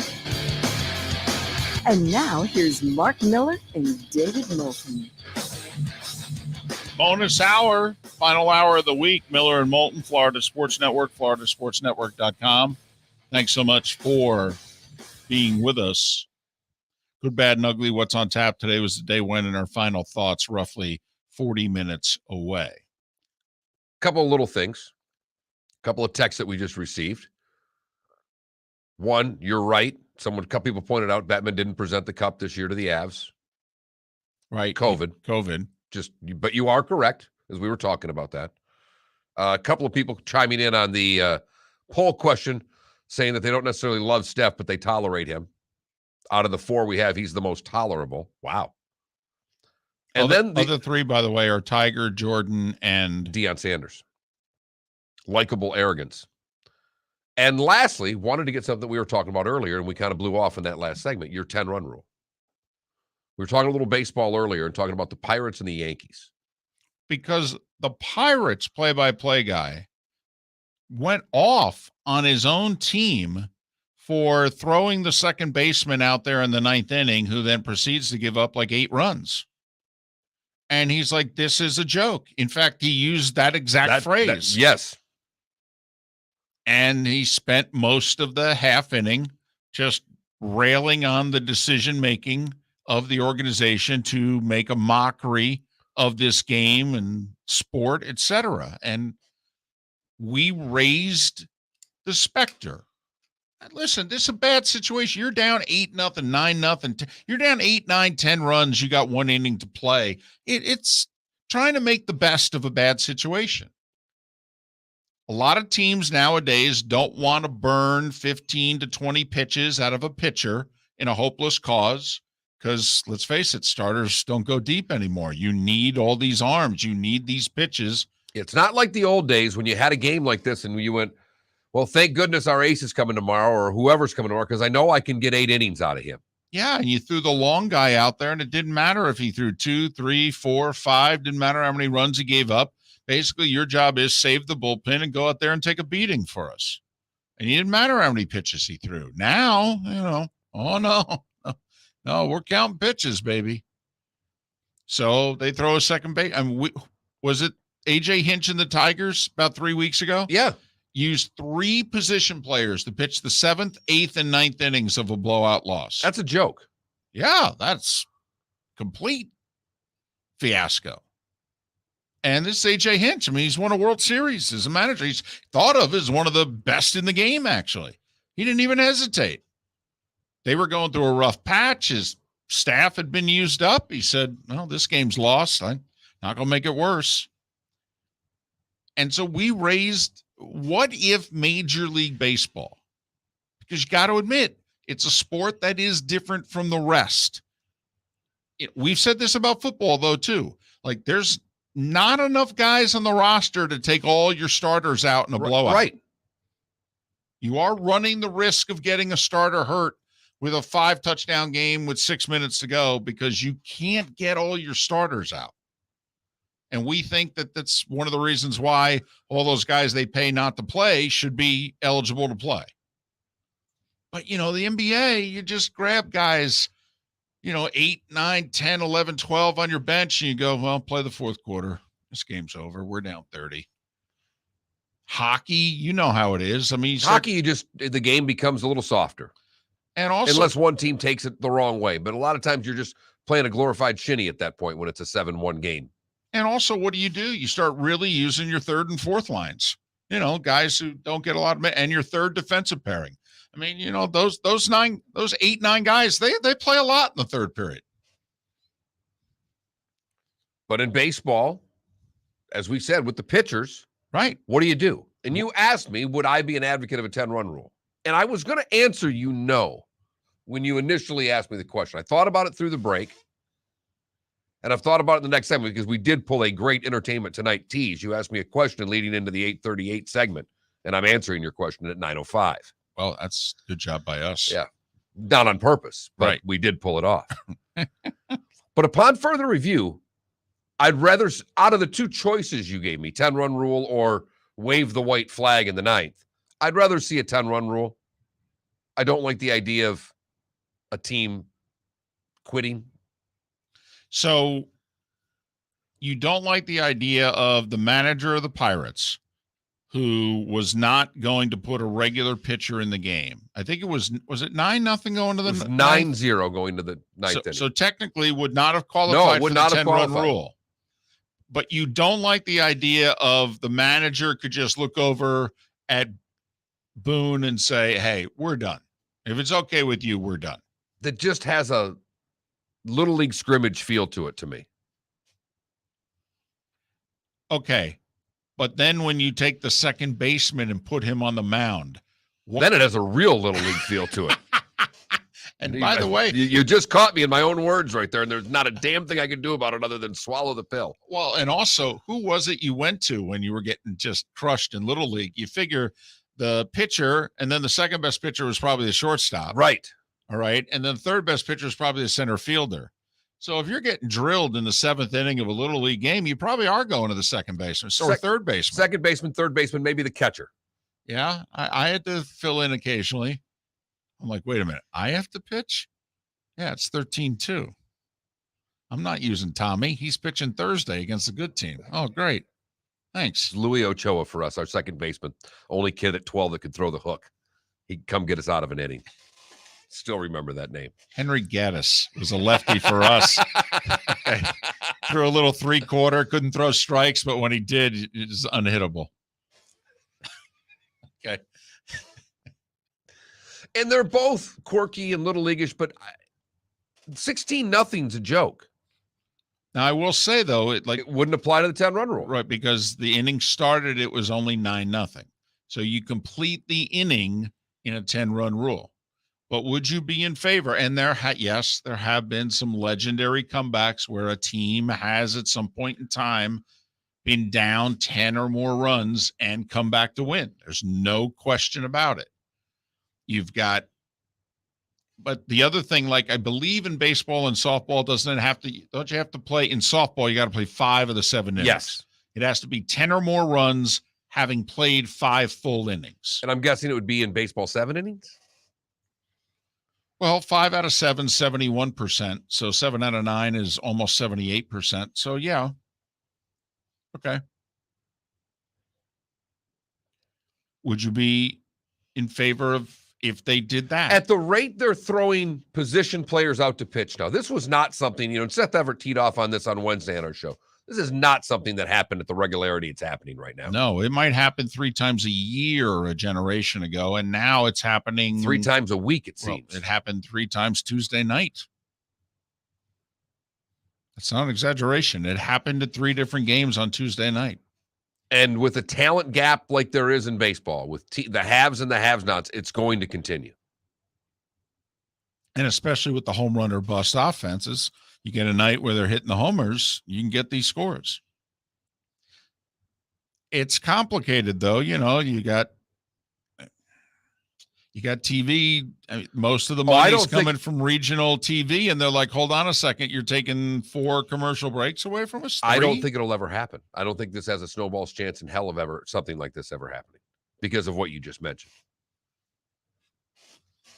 Felipe just gave us a time cue. It was 4 fingers, right? And you can now do that in baseball. That rule was made like 3 or so years ago, in which, you can just hold up 4 fingers, the attentional walk. We don't have to go through actually having to walk them. I have no problem with, and I'll be willing to only make it the 9th inning. I have no problem after 8 innings if one manager wants to go. And yes, it's embarrassing. There's no doubt about it. Wow. We had to call the game. We sucked so bad today. We weren't even allowed to finish the game. Damn. It's embarrassing. Got to get ready for the next half of the road trip, Well, but there are a lot of reasons why they would stop. I mean, the biggest would usually be Pitching, arms. But the other thing is, even though there are not a lot of injuries in baseball in comparison to some of the other sports we talk about, there are injuries that happen. Do you have to be down by a certain amount of runs for you to even consider this? Is 10 the number? I'm asking you. If you're accepting of a wave the white flag rule, how many runs would it have to be, or does there have to be an amount? I don't know that there has to be an amount. I think I would give a manager the option of just saying after 8 innings. I'd be willing to, after 7, do the 10-run rule and call it a game. I really would. And I would be willing to, after 8 innings, one of the two both managers would have to agree. But that if one manager looked over at the other and said, we want to end this now. And obviously it'd be the team that's losing. And if the other manager goes, oh, okay. Well, it's basically almost, well, I guess it could be on either the road or home team. I guess the home team could do it. Top of 9, say we don't even want to bring a pitcher out there. I mean, in theory, you could make the case that the road team could do it after 7.5, in which they just go, yeah, listen, it's 11-1. We only have one more plate appearance. If it's okay with you, we're done. We'll concede this thing now. And it's still technically would go in the books as 11-1 F/8. Right. So does that mean that there's more blowouts in baseball now? Because there's a lot more position pitchers pitching. Yes. Position players. Yes.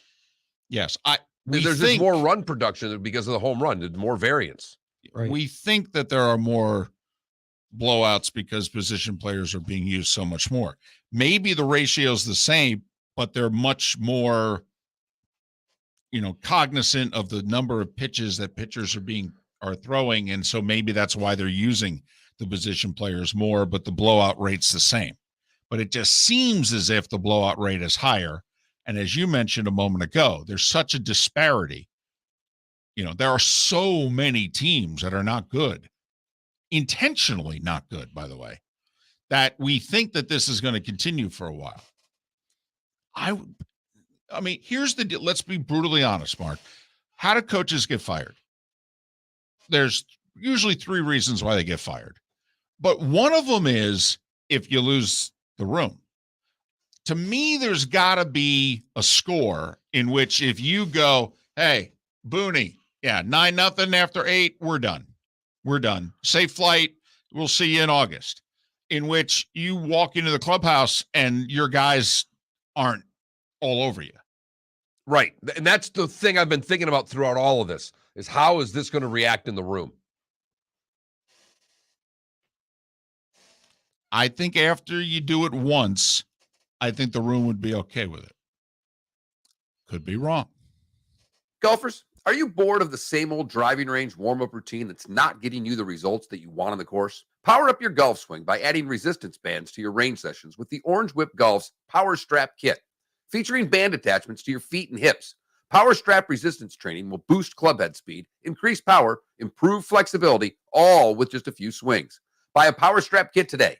Go to orangewhipgolf.com and use code Miller10 to receive an additional 10% off the already great price of $119. Mark Miller for SWFL Golf Carts or online, flgolfcarts.com. If you're looking for a golf cart, an e-bike, or an e-motorcycle, go visit Alex and the gang at SWFL Golf Carts. FLGolfCarts.com online. Check out their whole inventory. If you're looking for a custom cart, they can take care of you. 2-seater, 4-seater, 6-seater, they've got you covered.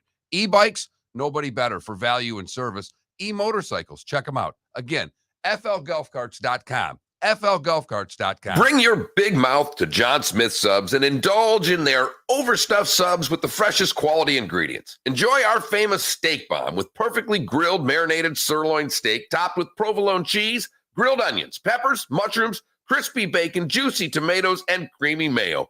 Boom! Made-to-order crispy fries can be paired with the Gator, the Cuban, the chicken bomb, or the Italian. Love local. Eat delicious with John Smith Subs. Find a John Smith Subs location near you today. David Moulton for Napa, Napa Auto Parts, and Napa Filters. Insist on Napa Filters for your vehicles, or if you're a do-it-yourselfer, only buy Napa Filters. Napa has a filter for almost anything on earth that moves, whether it's motorcycles, foreign and domestic cars, vans, SUVs, earth-moving equipment. You get the idea. Napa Auto Parts, Napa Filters. Insist on them for your vehicles, or if you're a do-it-yourselfer, only buy Napa Filters. You were listening to Miller and Moulton on the Florida Sports Network.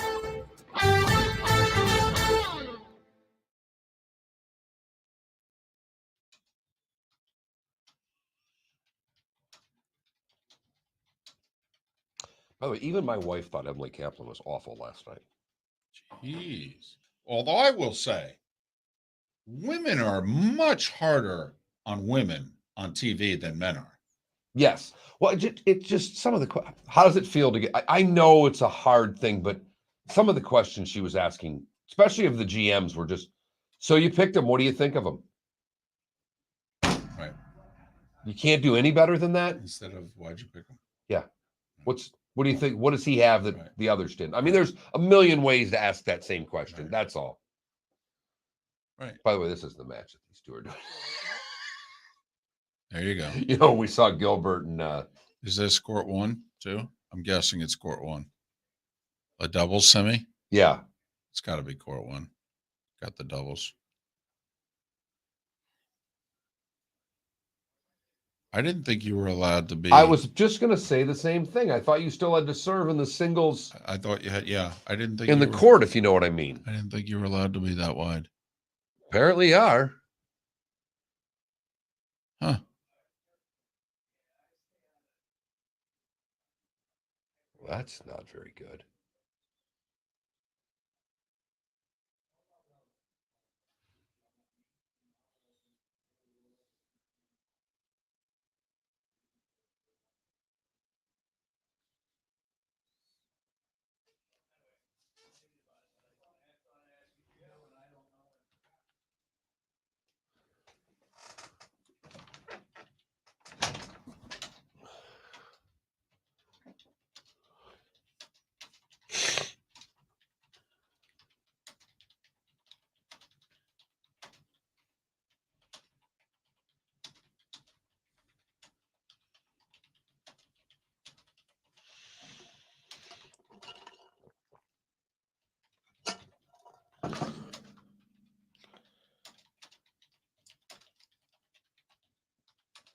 Oops, sorry.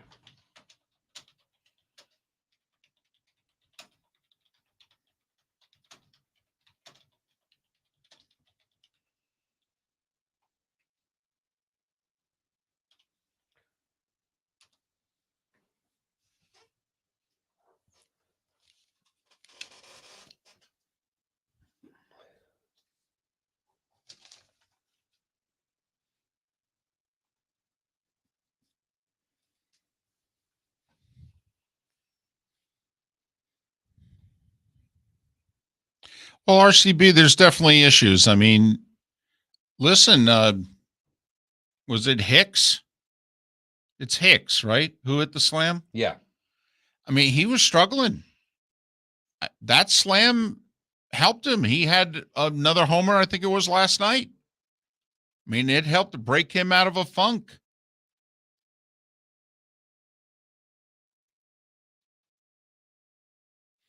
I don't think, RCB, that the players would be in favor of it.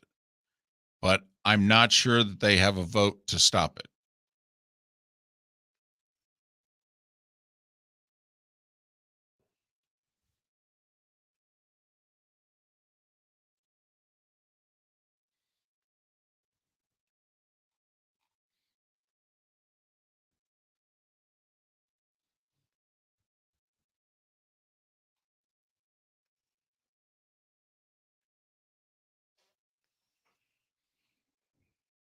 Got anything?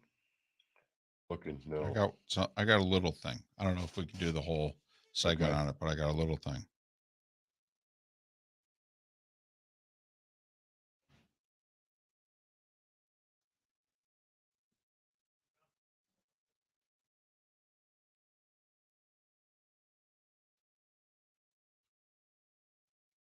Tiger and Rory played golf yesterday together.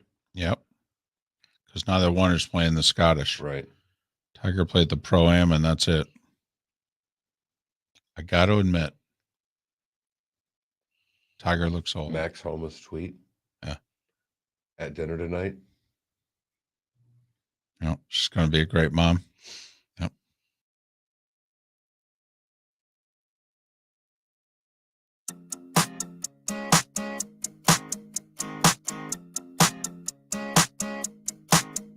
You're listening to Miller and Moulton, exclusively on the Florida Sports Network. 21 minutes past the hour. Miller and Moulton, Florida Sports Network, floridasportsnetwork.com. Our poll question at floridasportsnetwork.com. The athlete who's been best able to, well, still be really likable while also being pretty darn arrogant. We took Ali off the table, figuring that would be a runaway winner. After all, he was the greatest.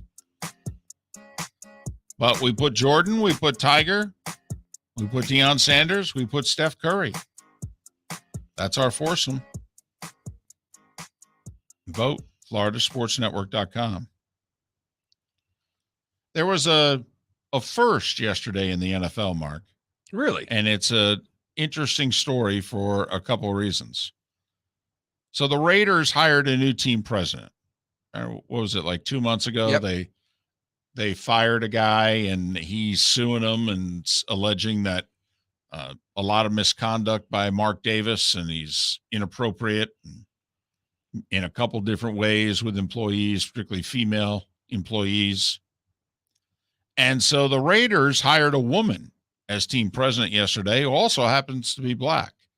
So she's the first in NFL history to be a team president. Her name is Sandra Douglas Morgan. Now, none of us know who she is or anything. And she was not working for the organization. She's born in Vegas. She was chairwoman and executive director of the Nevada Gaming Control Board. She's also been high up at AT&T, and she was a litigation attorney for an international gaming and hospitality company. Now, that's not usually the background that you see for a team president. You can go two different ways with president. You can go a football person or a business person, which I think, the AT&T and those things qualify from the business side. Right. So that's the direction that, Mark Davis decided to go. Oh, okay, fine. It is interesting. He hired a woman because of these allegations against him. And so, it's now something he could go, really? I treat women badly. I just made one president of the franchise. Well, and didn't he have Amy Trask as the president of the franchise at one point as well? His dad did. Okay. And the Raiders are the trend-setting organization of the Super Bowl era. I mean, you go back, Amy Trask, who was, I think, second in command with the Raiders for 20 years, only Al outranked her. And, when they hired Art Shell to be head coach, there hadn't been a head coach, I think, since Fritz Pollard, pre-World War II. I mean, in the modern football era, Art Shell was the first black head coach. It went Tom Flores, first Hispanic head coach in league history. So the Raiders have been trendsetters before in positions like this. But the obvious one that jumps out is Mark Davis just got sued like 4 to 6 weeks ago for mistreating women. And he counters by hiring a woman as team president who has, I mean, she's a Vegas woman, Right. I mean, it is in that sense also, it's a pretty interesting Well, hire. that's interesting with just how far they've been from the gambling world. And I know the two worlds are coming closer and closer together every minute. But right. She just worked for the Vegas Gaming Board or the Nevada Gaming Board out of Vegas. Right. But also, and if you've spent any time recently in Vegas, and the hockey team beat the Raiders, and they had a great start in terms of fan support and what have you, and it has not waned. Well, let me tell you, the Raiders overtook the hockey team instantly. of course, In a huge way. I mean, it's that's the perfect team for Las Vegas. I Come agree. on. I agree. They're all in. Love every aspect of it. Gotten into the whole black and silver thing, which Vegas is bright lights and bright colors. No, they love it, all in. Yep, absolutely. So it's a historic, noteworthy, but also interesting. I mean, they didn't hire a football person. Never mind the fact that Mark Davis is giving another middle finger to Roger Goodell in the NFL going, really? I mistreat women. Okay. I'd like to introduce our new team president. Sue me. Speaking of, well, not suing, but, we all know the Miami Dolphins lawsuit and that Ross allegedly was going to pay for losses. Right. What would you pay to have your team? Because really what he was paying is pennies as compared to what some teams will pay to lose a game. Pay to lose a game? You want to ask, how much would I pay? To lose a game. Well, Can I tell you what the Cleveland Browns are trying to pay to lose a game? The number's $588,235. what are you talking about? The amount of money that the Browns are going to be paying Baker Mayfield week 1 as Baker Mayfield tries to beat the Cleveland Browns. Nearly $600,000 is what the Browns will be paying Baker Mayfield on week 1. That's when the Carolina Panthers are hosting the Cleveland Browns. Did you see the wrestling meme that was out there after everybody figured out that Cleveland was at Carolina week 1? And I guess in some wrestling match, a younger wrestler, I think, was wrestling Ric Flair. And you see him mouth the words, "I'm sorry, I love you." And then he proceeds to come off the top rope and pin him. Yes. All right. And so the meme was something to the effect of, okay, that's going to be Myles Garrett to Baker Mayfield. Sorry, man. I love you. I do. I love you. And he's going to obviously sack him. I really, really want Carolina to win that game. Oh, I think most of America would too. You don't even have to like Baker Mayfield, but the story alone. The whole Deshaun Watson thing, there are people, I'm sure, who didn't like Baker Mayfield. And maybe even Browns fans who are like, you know what? I don't think Baker's the answer. And then they go and they get Deshaun Watson. They give him the contract. And they may even be like, you know what? I'm sorry. I take that back. I'd do anything to have Baker Mayfield back. If you're a Browns fan and you're a Baker fan, would you take a loss? Is Baker worth a loss? No. No, he's not. Okay. I agree. Because- I don't think he was there long enough. I know one playoff win's a big deal for Cleveland. They hadn't had one since the Clinton administration. It doesn't matter. This is a top 10 roster at worst. You can't do that. The poor Browns fan, you can't do that to them right now. I was bad enough that I just said I want Baker to win. And you're right in that most of America wants Baker How to win about that this? game. How about this? If I can promise you as a Browns fan that you're going to win the North, trust me on this. You're winning the AFC North. You're hosting a playoff game at the very least. I mean, something the Cleveland Browns have not done, by the way, since 1994. Okay? I think they might sign up for that. All right. So if I'm promising you, the Browns fan, that you will win the North and host at least one playoff game But you have to lose to Carolina week 1. with Baker as the starting. Where do I sign? Where do I sign? You do it? Right now. You just told me that I won the division. I did. Yeah. And you're going to lose in winning the division. You're going to lose 5 times. Well, Probably. No, yeah. no. 5, 6 times you're going to lose. 12-5, 11-6. I mean, Right. that's about what it But, takes to win a division. But this loss could cost you a bye. Who knows? Maybe it costs you the 1 seed. I'm losing to an NFC team. I know it's the best loss possible. It's on the road to an NFC South team. Absolutely. Sign me up.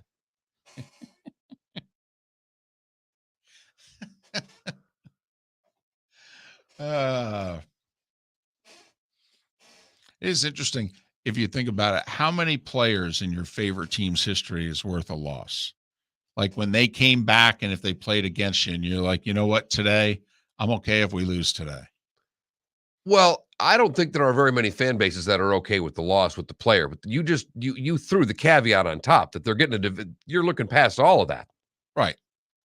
Yeah, I was trying to mollify it as much as possible. Miller and Moulton.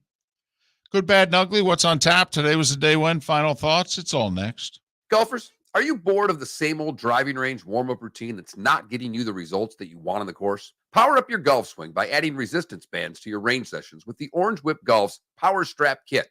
Featuring band attachments to your feet and hips, Power Strap resistance training will boost clubhead speed, increase power, improve flexibility, all with just a few swings.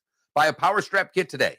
Go to orangewhipgolf.com and use code Miller10 to receive an additional 10% off the already great price of $119. David Moulton for Napa Auto Parts, and Napa Filters. Insist on Napa Filters for your vehicles, or if you're a do-it-yourselfer, only buy Napa Filters. Napa has a filter for almost anything on earth that moves, whether it's motorcycles, foreign and domestic cars, vans, SUVs, earth-moving equipment. You get the idea. Napa Auto Parts, Napa Filters. Insist on them for your vehicles, or if you're a do-it-yourselfer, only buy Napa Filters. Mark Miller for SWFL Golf Carts, or online, flgolfcarts.com. If you're looking for a golf cart, an e-bike, or an e-motorcycle, go visit Alex and the gang at SWFL Golf Carts. flgolfcarts.com online. Check out their whole inventory. If you're looking for a custom cart, they can take care of you. 2-seater, 4-seater, 6-seater, they've got you covered.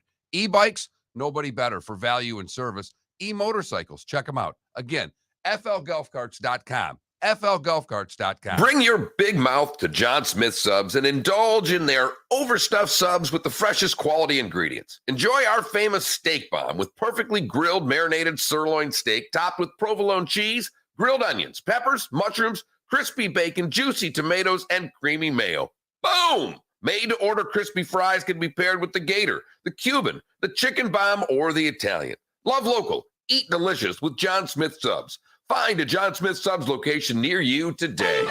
You are listening to Miller and Moulton on the Florida Sports Network.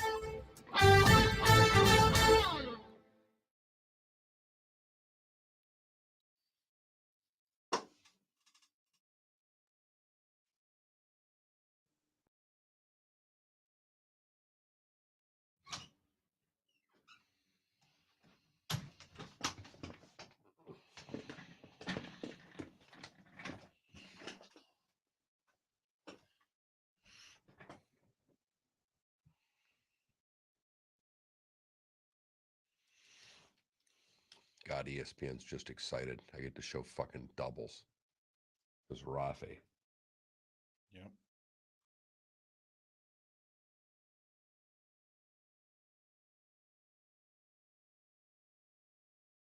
Looks like center court, though. Well, they may have moved it over.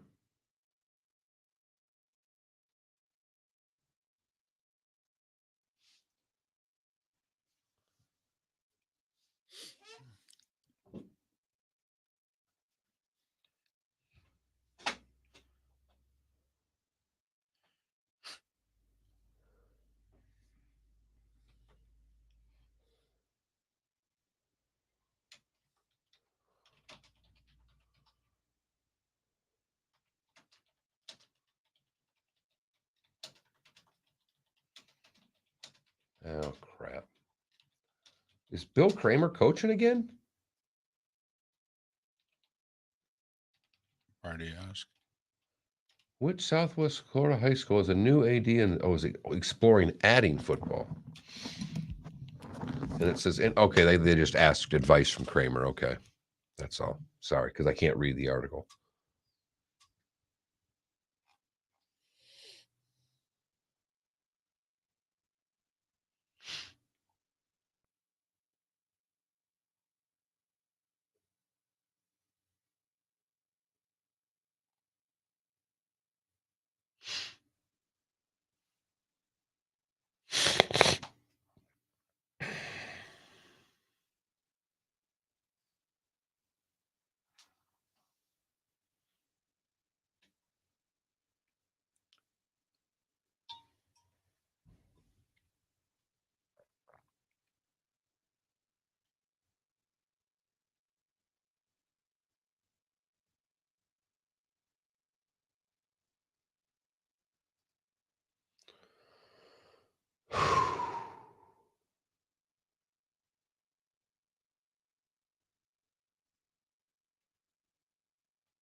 That was in, baby.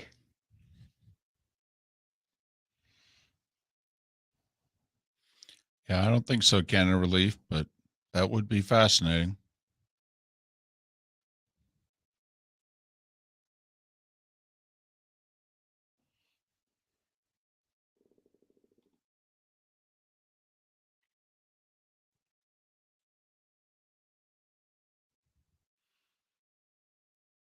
Wait, is the Open Championship next weekend?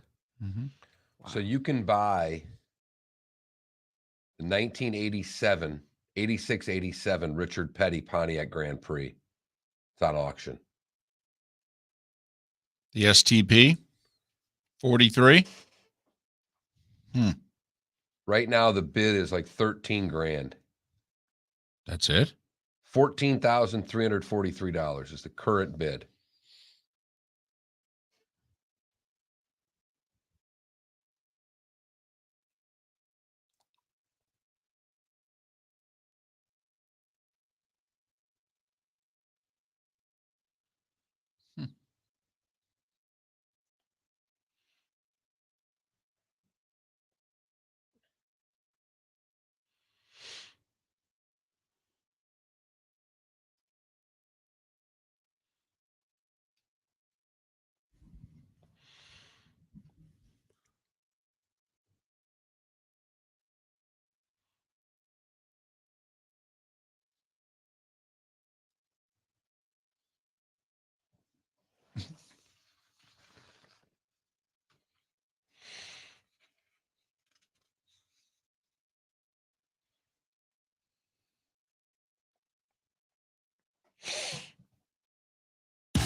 You're listening to Miller and Moulton, exclusively on the Florida Sports Network.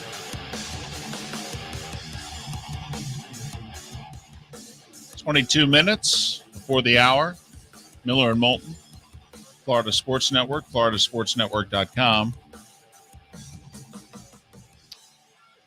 few comments during the break. Got a text from a longtime listener, Paul in Naples, who said he thinks back in the day that Niners fan was okay when Joe Montana and the Chiefs beat him, and that they might have been okay when Jerry Rice went to the Raiders. I don't know if they played and what have you, but he wondered if Niners fan would have been okay with Montana and Rice coming back to beat them. Because before the break, we were talking about Baker Mayfield and I guess the Browns, who are picking up a decent amount of his salary, and it's nearly $600,000 that the Browns are paying him week one, and he could be the starting quarterback for Carolina at home against the Browns. And we just wondered, is there an athlete out there in which, you were okay if so-and-so beat you today? because they used to play for your team and you loved them and the whole deal. I would think a little bit in basketball it might happen if a player left that was loved, just because it's the individualism of the sport. But man, oh man, a regular season game in hoop or hockey is one thing. A regular season game in football is a totally different story. Felipe, 7 years ago, were you okay when LeBron came back as a member of the Cavs and they beat the Heat? Yes or no? When did they beat the Heat? Well, I believe when he, not in a series, just in a regular season game. Like the first time back. He played the 4 years in Miami, and then he went back to Cleveland. So he shows up. He took you to 4 finals. You won 2. I was fine. I don't think they ever beat Miami in Miami. Have to look it up. And they always played once a year in Miami because they played 3 times. Well, but would you have been okay with it? Yeah, whatever. It's just a regular season game. All right. Fair enough. I will say, and this is obviously a unique situation, but the Braves talked about it. Mets and Braves hated each other.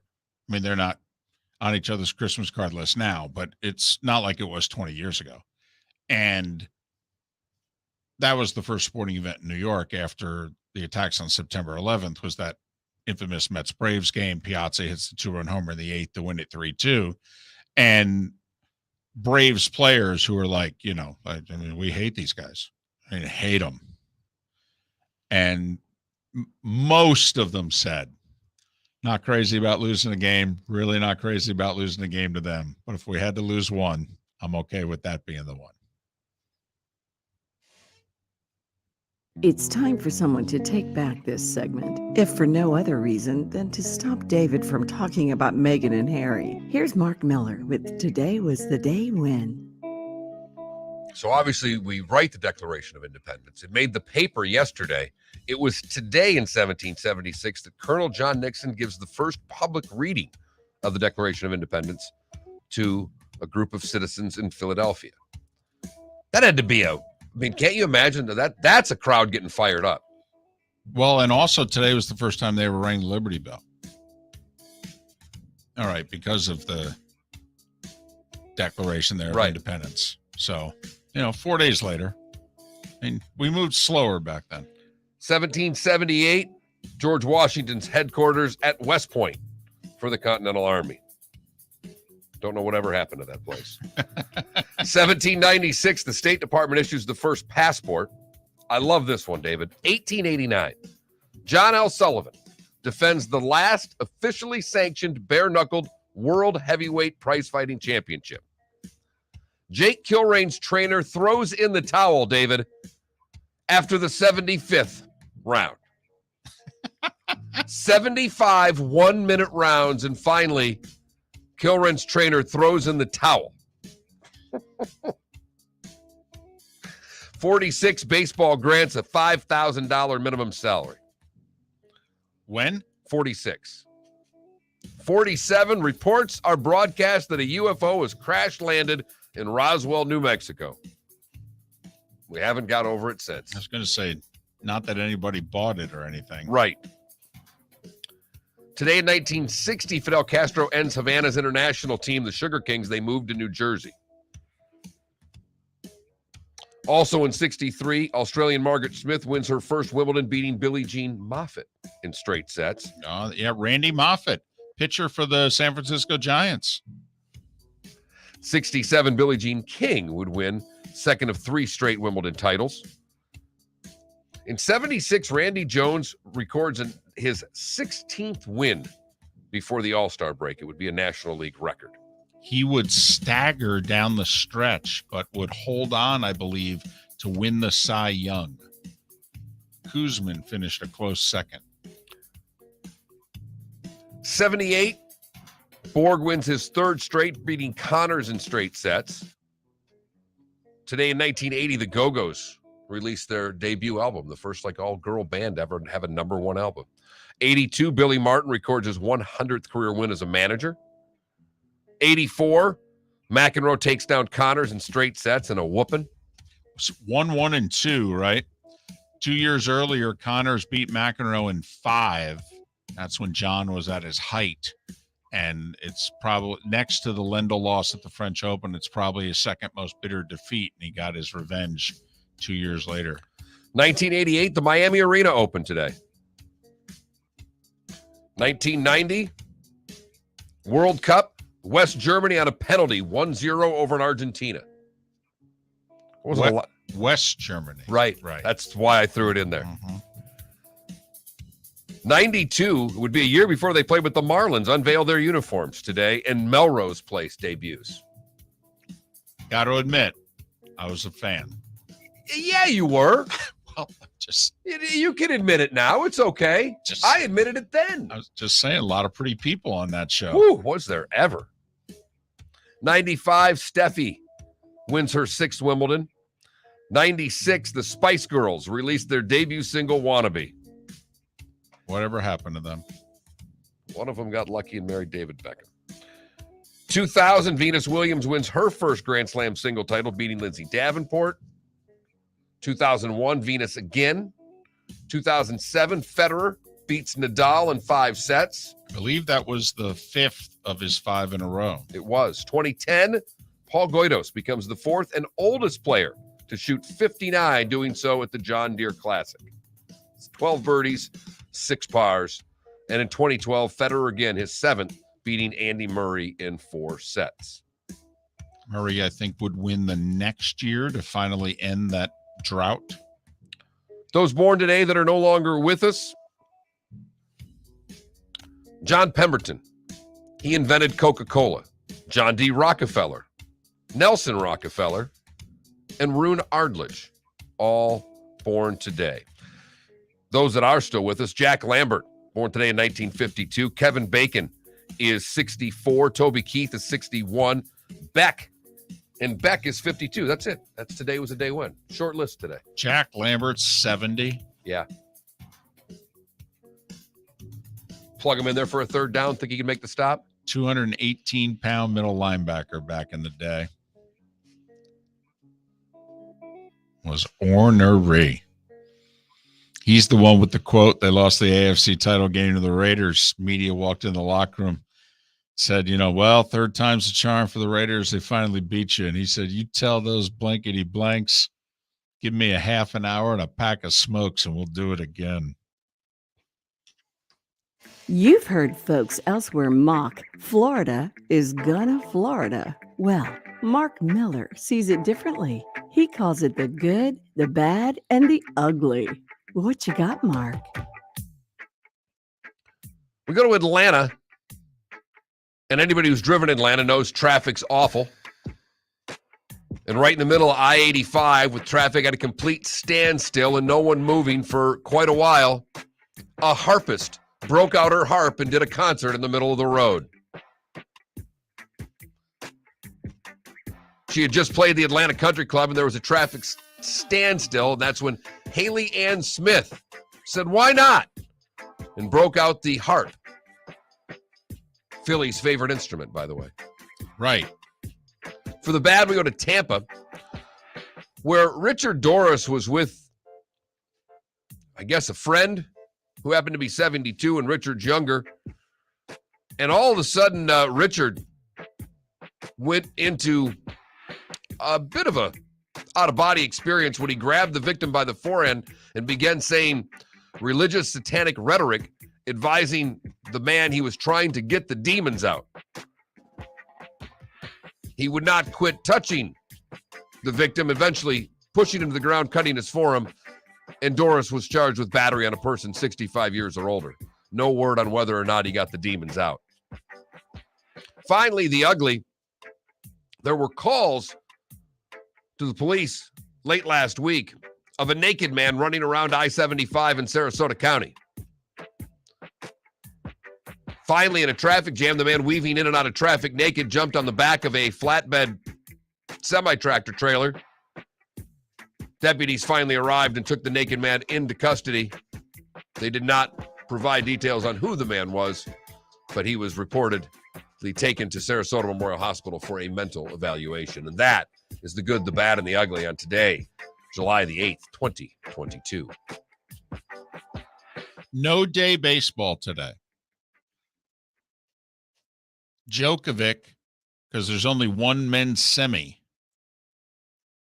at Wimbledon today because Nadal withdrew because of the small abdominal tear that he has. He said, it's only going to get worse. I'm going to be out many months if I continue to play. And besides, I don't think I can win. So Nick Kyrgios gets a walkover. Djokovic against Cam Norrie, who's a Brit, the 9th seed. They've only met once before. Djokovic won, and he's a heavy favorite to win again.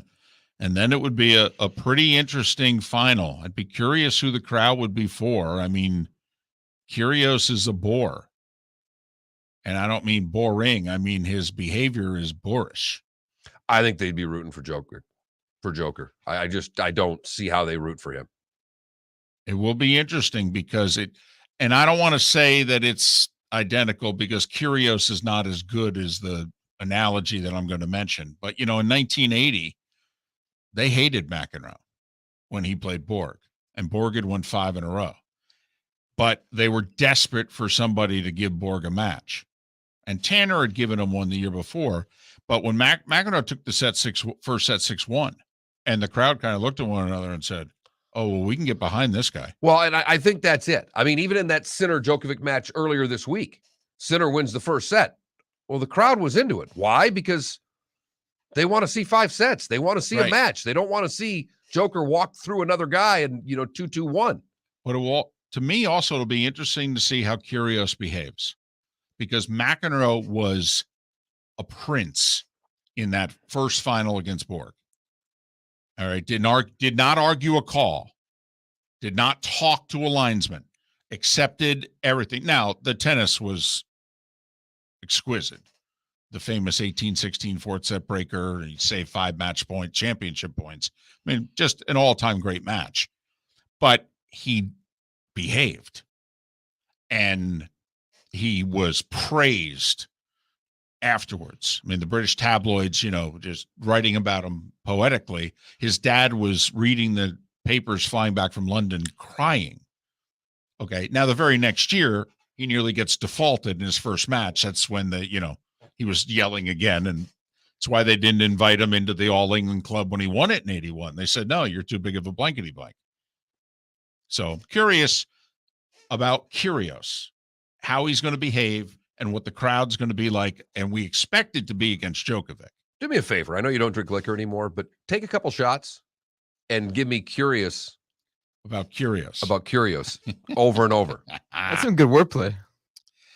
There are a couple of interesting baseball series going on. The Marlins need to figure out a way to beat the Mets, man. They got 3 more against them this weekend. Yankees and Red Sox continue a series right on through Sunday. I think it's the Sunday night baseball game again. Very interesting series in the National League. The Phillies and Cardinals are tied for what would be the final playoff spot right now. They're playing a 3-game series in St. Louis. Here's another series to pay attention to. Toronto's in Seattle. Toronto's lost 6 of 7. Mariners are 3 behind Toronto for the final playoff spot in the American League. Seattle's gotten back to 500. Remember, this team won 89 or 90 games last year when missing the playoffs, Seattle. Giants and Padres, too, if you're into baseball, it's big. The Giants have been scuffling, and they've got to figure this out, or they're playing themselves right out of a National League race to get to a wild card, and they've played so poorly over the course of the last 2 weeks that they'd like to right that ship quickly, and they could, playing the Padres, winning a series is a good way to start that. They're 2 behind, and they lost in extras to the Padres yesterday, and they're 2 behind both the Phillies and Cardinals. So right now they're the 8th seed in the National League. So there you have it. That's what to look for. Got the Scottish Open if you're into golf. I mean, it's a great field, and the conditions are something. Miserable. The weather turned yesterday afternoon. The afternoon rounds were 3 shots harder than the morning rounds, and so far it looks as if nobody's going low. And it is tough to score in the Scottish Open. I mean, who knows? Next week at St. Andrews. The only reason I want to turn it on is to see the weather report for next week. That's the only thing I'm curious about, because you really don't know. Well, yeah, and let me tell you, with modern day power, if there's not weather at St. Andrews, they'll tear it apart. It'll be like Memphis. They'll go 25 under winning that thing. Miller and Moulton. So good week.